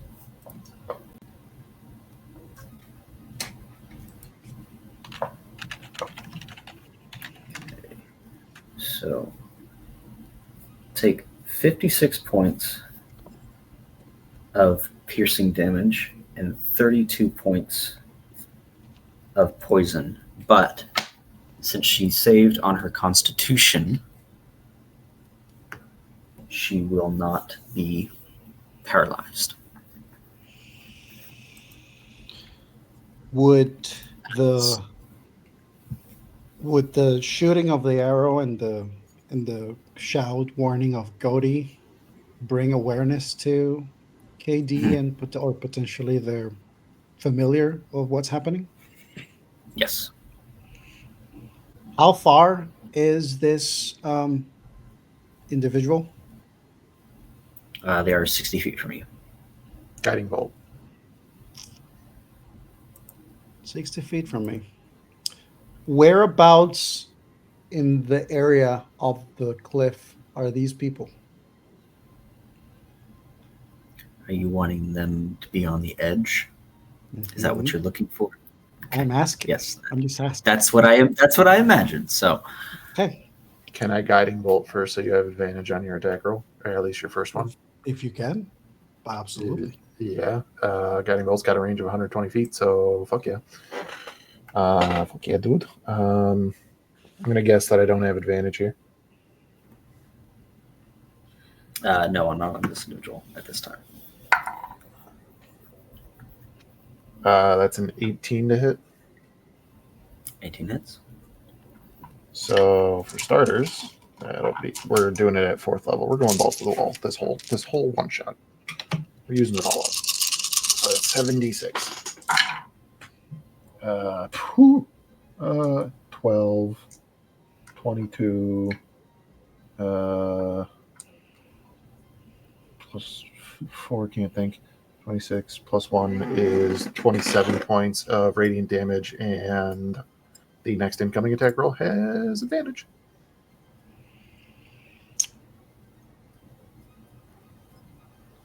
Do I see who I think I see? Now that they're lit up with radiant. You see a black dragonborn.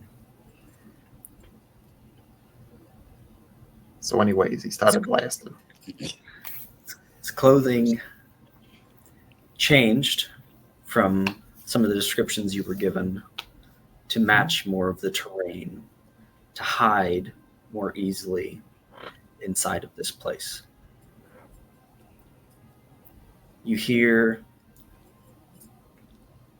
Lady Opal, Pain screams as this poison burns into her veins. Something you can only imagine to be specially formulated for a dragon of this caliber. Was this above table? Was this an arrow of dragon slaying? With some other stuff attached to it, yes. Son of a bitch. Okay. Are you paying attention to the individual or Opal? I will ask that. KD, obviously he misses the awareness in the beginning, which is he basically gets surprised because he's looking at Opal as Opal gets hit. Mm. So that first moment slows down for them. It's like there's so many things that can happen in a fragment of a second in a thought. Yeah. The concept of I failed, the concept of how could I not see that coming, the concept of I dropped my guard. And I think after that moment happens, and KD's eyes move, hearing the guiding bolt energy and everything that Godey's throwing. And then now this figure is brightly lit, and they recognize this figure.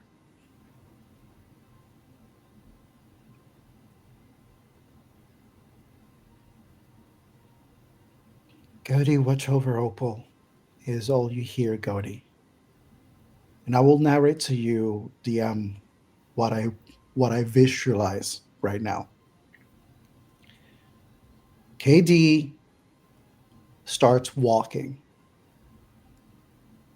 the 30 feet of movement that they have. It starts with just step, step, step, step, step, step, step, step, step, step.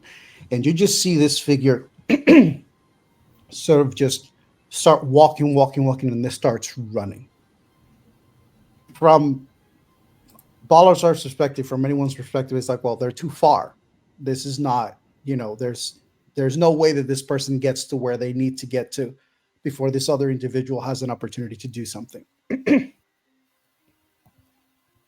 I'm going to go my first 30 feet of movement. And as those 30 feet of movement happen, right before the end of that 30 feet, the body of KD looks as if they jump, misty step. And as they're casting that misty step, the idea is that KD is actually not aiming to misty step and appear right in front of them, but rather right next to them with the momentum of motion.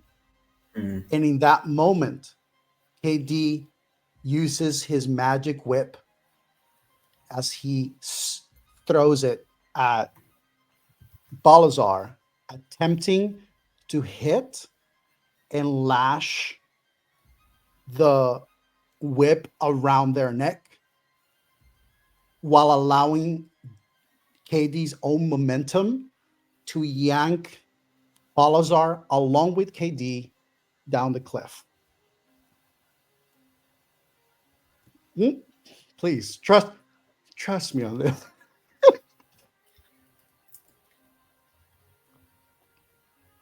So, Gutty, you throw this guiding bolt. Did we already roll for that? For the guiding bolt, yes. Yes. I'm sorry. I did not track that.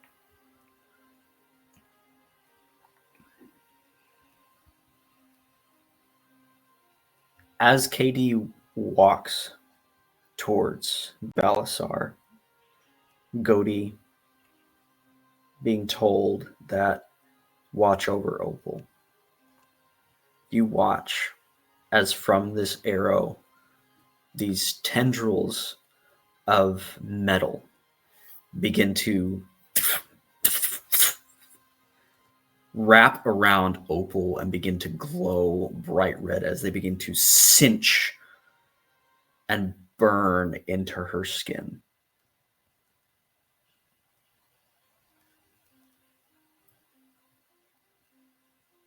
A tether between this superheated cage and Balazar. As Harpun misty steps with his momentum. Go ahead and roll me that attack roll, please. Let's say with advantage. Are you saying that they are connected? They are connected. Fuck. Okay, my dice are banned. You have advantage. With advantage, that was a 15. I've been rolling below 10 almost the whole night.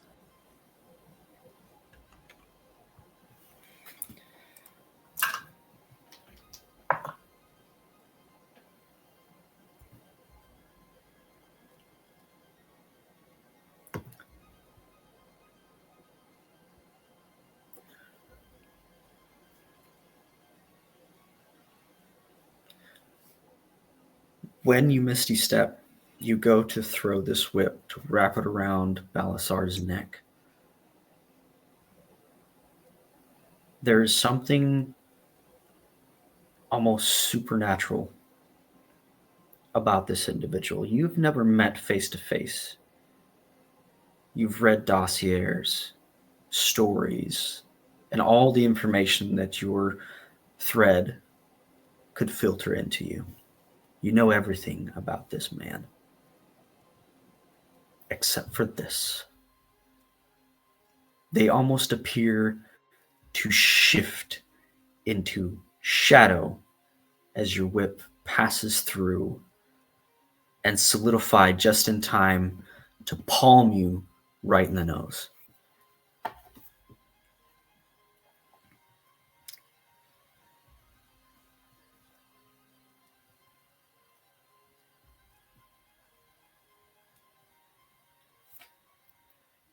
Go ahead and roll me an athletics check for a grapple.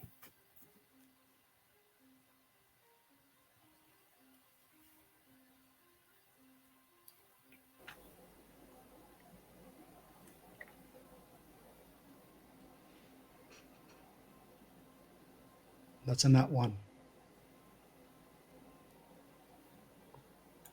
He takes the connected tether between Opal and him and wraps it around your neck instead.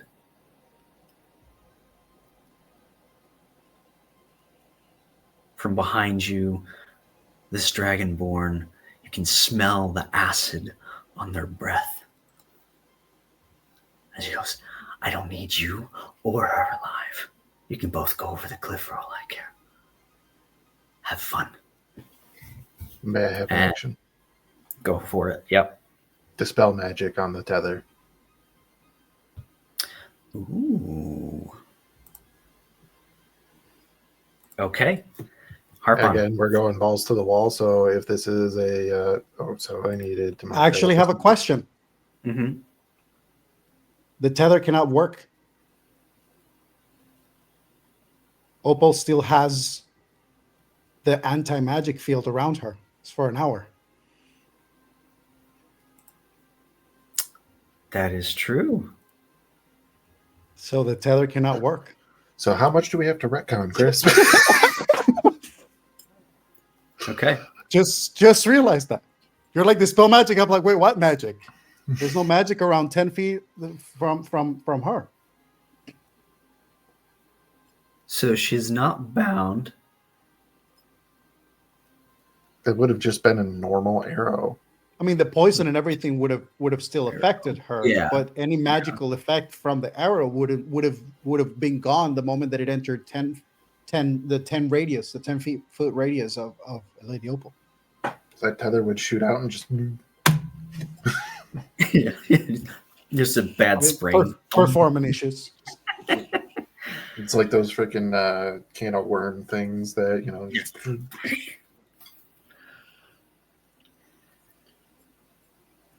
Hmm.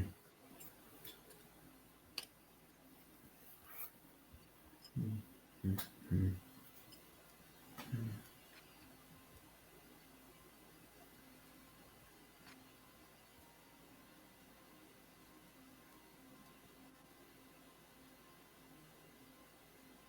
The anticipation is killing me. I hope it'll last.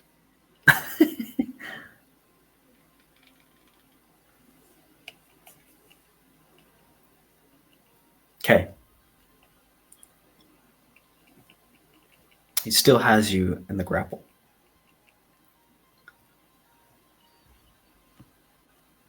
There isn't a tether.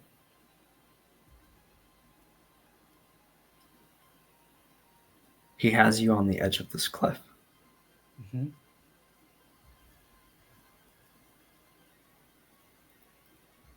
And he says, I leave with my prize today. But you leave this world today.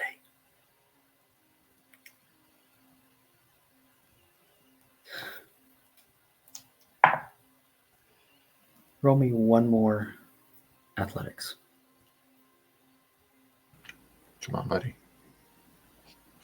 It's a 2.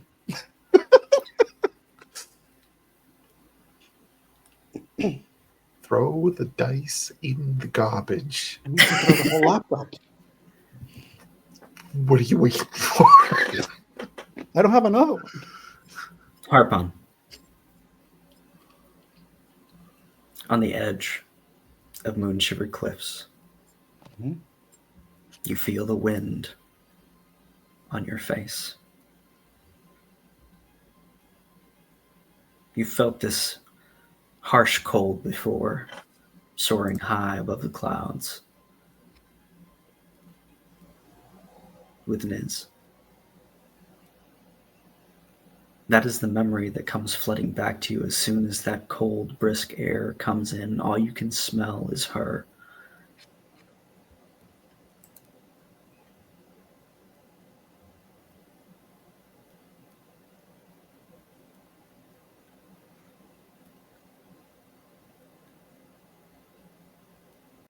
And once again, you feel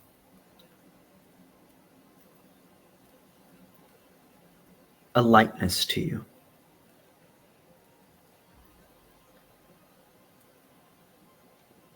What was that spell you used?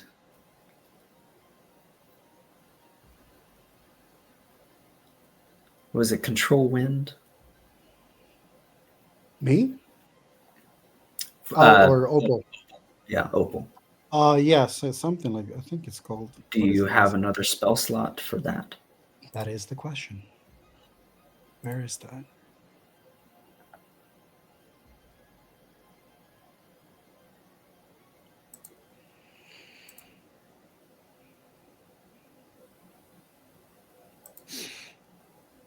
Where is? Sorry, I'm lusting.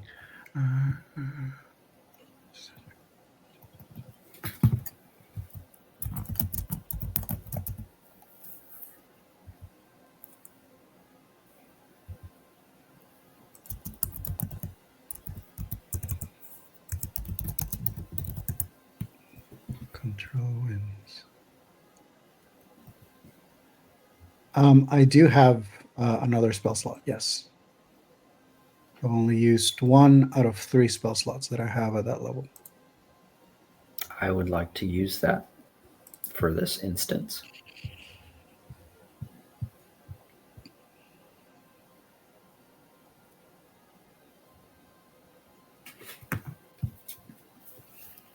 Okay. As you feel the wind beneath you, countering your weight, giving you a little bit more time to figure something out. He doesn't need more time. They don't need more time. So at this point, I have been thrown. Yeah. Mm-hmm. I still have 1 spell slot. And as per our communication through DMs, KD asked, "Is everything ready? And what is that was being prepared for them?" Mm-hmm. KD's familiar is flying above. And as rules is written, considering the fact that I can see through my familiar, I can cast Misty Step to any location that I can see. So KD falls, turning around to look at Balazar's eyes as they begin to disappear from the edge. And then they feel the gust of wind sort of slowing down their fall as they tap into the eyes of the owl. And then the owl is flying. And as the owl is flying to get within the range, KD is actually. This is the question. What do I use?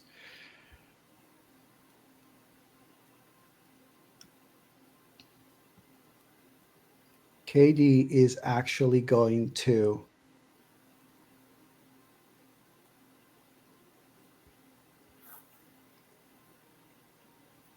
I don't have advantage anymore. No, actually. Oh, KD is going to draw the rapier while they're falling And as the owl flies in range, I cast Misty Step behind Balazar to basically teleport behind Balazar, who's facing the cliff. And I am using my sneak attack as I run to basically pierce Balazar through from behind to push him off the cliff. Okay. And if this succeeds, I'm letting you know, because again, I'm prepared. If this succeeds, Katie's using their own body weight too with this attack to go down with Balazar if needed. Okay. Go ahead and roll me an attack.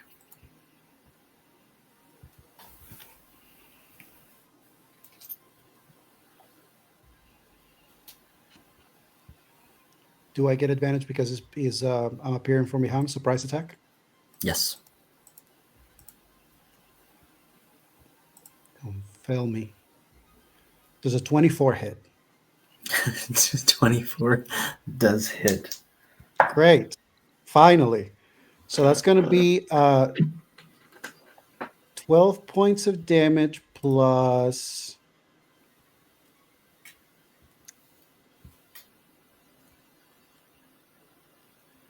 12 plus 5. So 17 points of damage for that attack. I'm going, oh no, I don't have any spell slots anymore. So I'm going to say that KD uses that sneak attack to,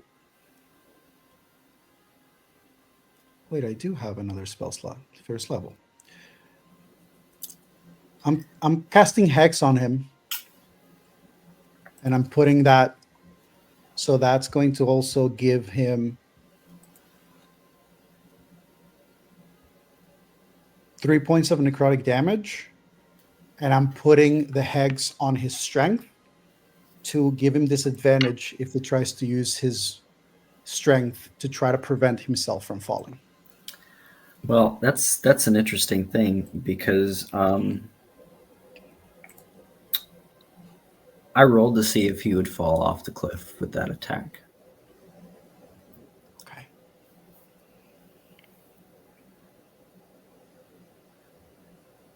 So not one. It's a natural one. Balasar the Cruel, now known throughout most of the land thanks to you, Harpon, through your thread, as Balasar the Mad, shows his true colors of fear and ambition as he begins to plummet down.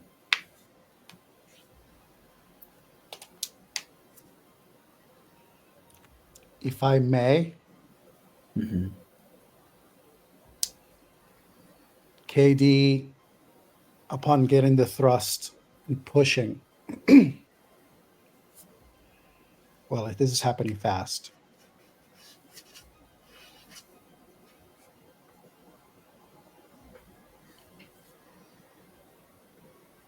Yeah, no. There's another thing that I was going to do, but if I'm not falling, I'm not falling.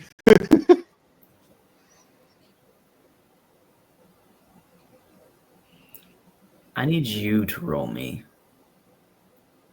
an acrobatics.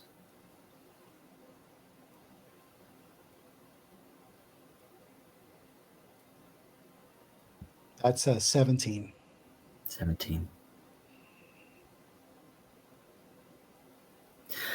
Narratively speaking, would you like to fall, Victor? Because the dice don't want you to. It's not. It has nothing to do with sacrifice. It's Don't more give him about the a. option. It's something that's a good like button that I have in place. Okay. So here, let's do this for the story.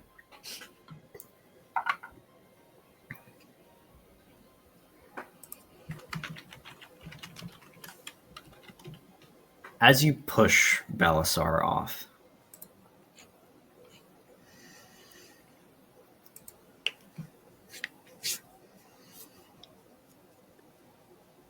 he catches you on the leg as you both begin to fall.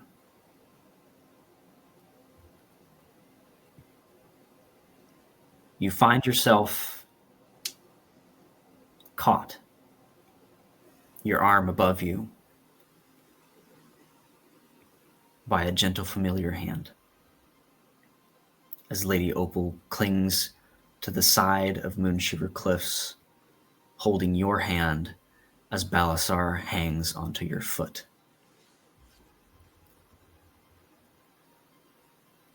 Trying his best to crawl up you, his eyes wide and crazed, his mouth wide and open,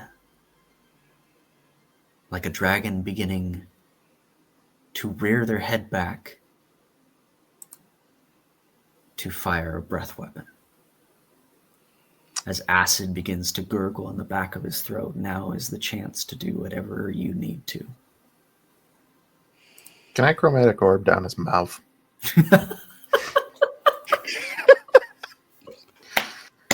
Granted. Okay.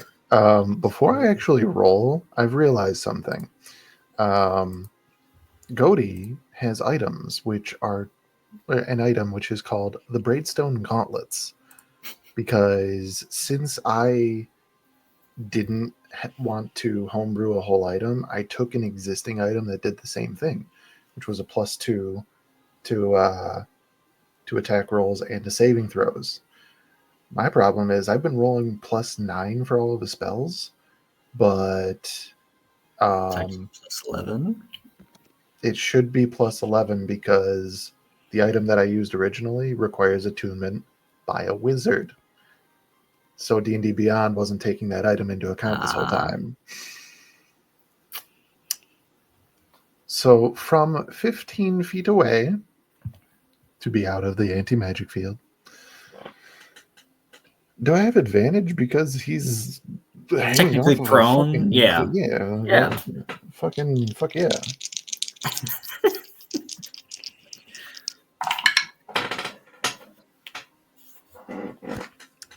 Natural 20.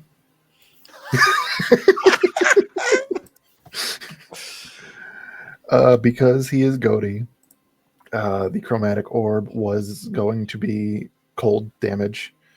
So that is going to be the crunchy crits 24 plus I roll 3d8s.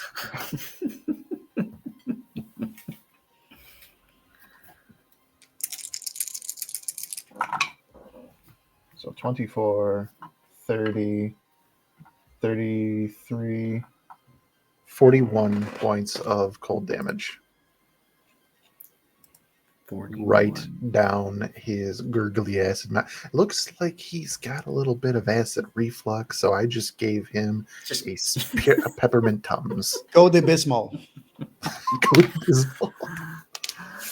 Oh, how would you like for Balasar the Cruel to end? Cinematography, and I'm going to toss it over to Victor once Cody's part is done, because it's literally like you described. He's clawing up Harpun, who's holding on with Lady Opal. He rears back, this gurgling acid in his mouth. The camera zooms in, you can kind of see it, flashes back to Harpun, Lady Opal, as they're kind of concerned. What's going to happen here? Flashes back to him. Then you just see a big snowball just go and takes him right off of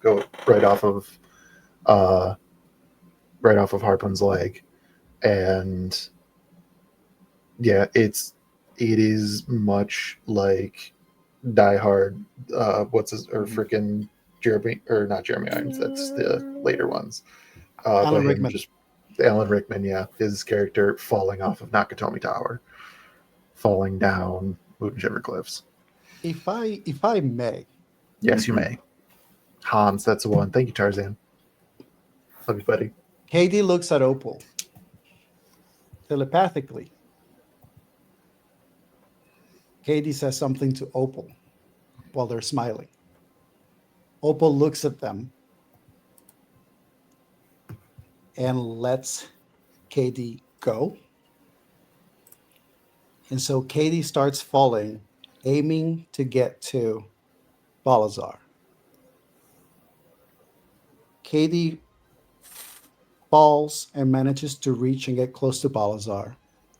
And as they're falling from a very high altitude, just grabs them, sort of like force them in front of him. And it just goes, "It was me." And then KD, disguised self, changes themselves into changes themselves into one of the many forgettable individuals that they used, as they say. "Well, I heard the Golden Galleon was already sinking by the time Balasar found it. I heard the takeover was practically unopposed because the crew had fallen ill to a plague." And then they switch again to a lady that looks like a courtesan. "Yeah, the great man at work using the corals and only a ship. I heard there is, in fact, another pirate, nameless, a cunning bastard, I hear, who actually managed to pit the pirate coalition against each other. I don't think that he was the one who managed to make it a blood reef."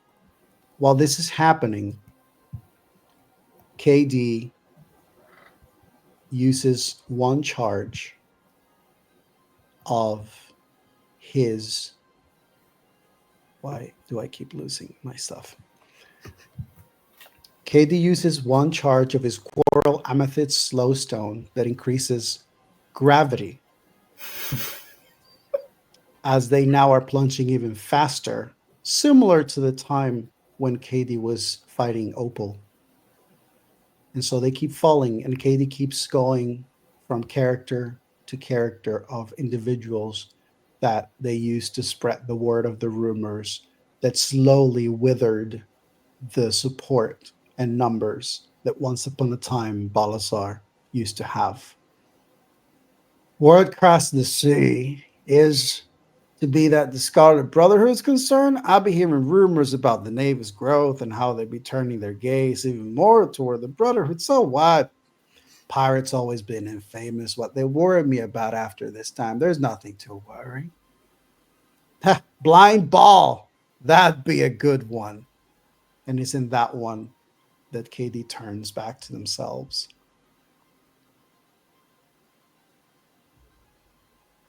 And they just keep staring at Balazar. Through all of this and the realization of you telling Balasar it was me and here is my proof, you are nothing in this moment because of what I have done to you. Whether you live or die does not matter because you are filth. Goes from concern, worry, fear to a chuckle as the last of Balasar's mind slips from him, as he cackles the rest of the way down to his death. KD, not caring whether they hear him or not. "Thank you, Balazar. I will make good use of you being a lesson to those who dare to come after that which I treasure." And it's in that moment that KD lets go of Balazar as another charge of his crystal takes over and just propels Balazar further down as requested from KD to one of his assistants in Moonshiver. KD reaches in his pocket for the crystal that has one spell saved, and he teleports himself back to Moonshiver.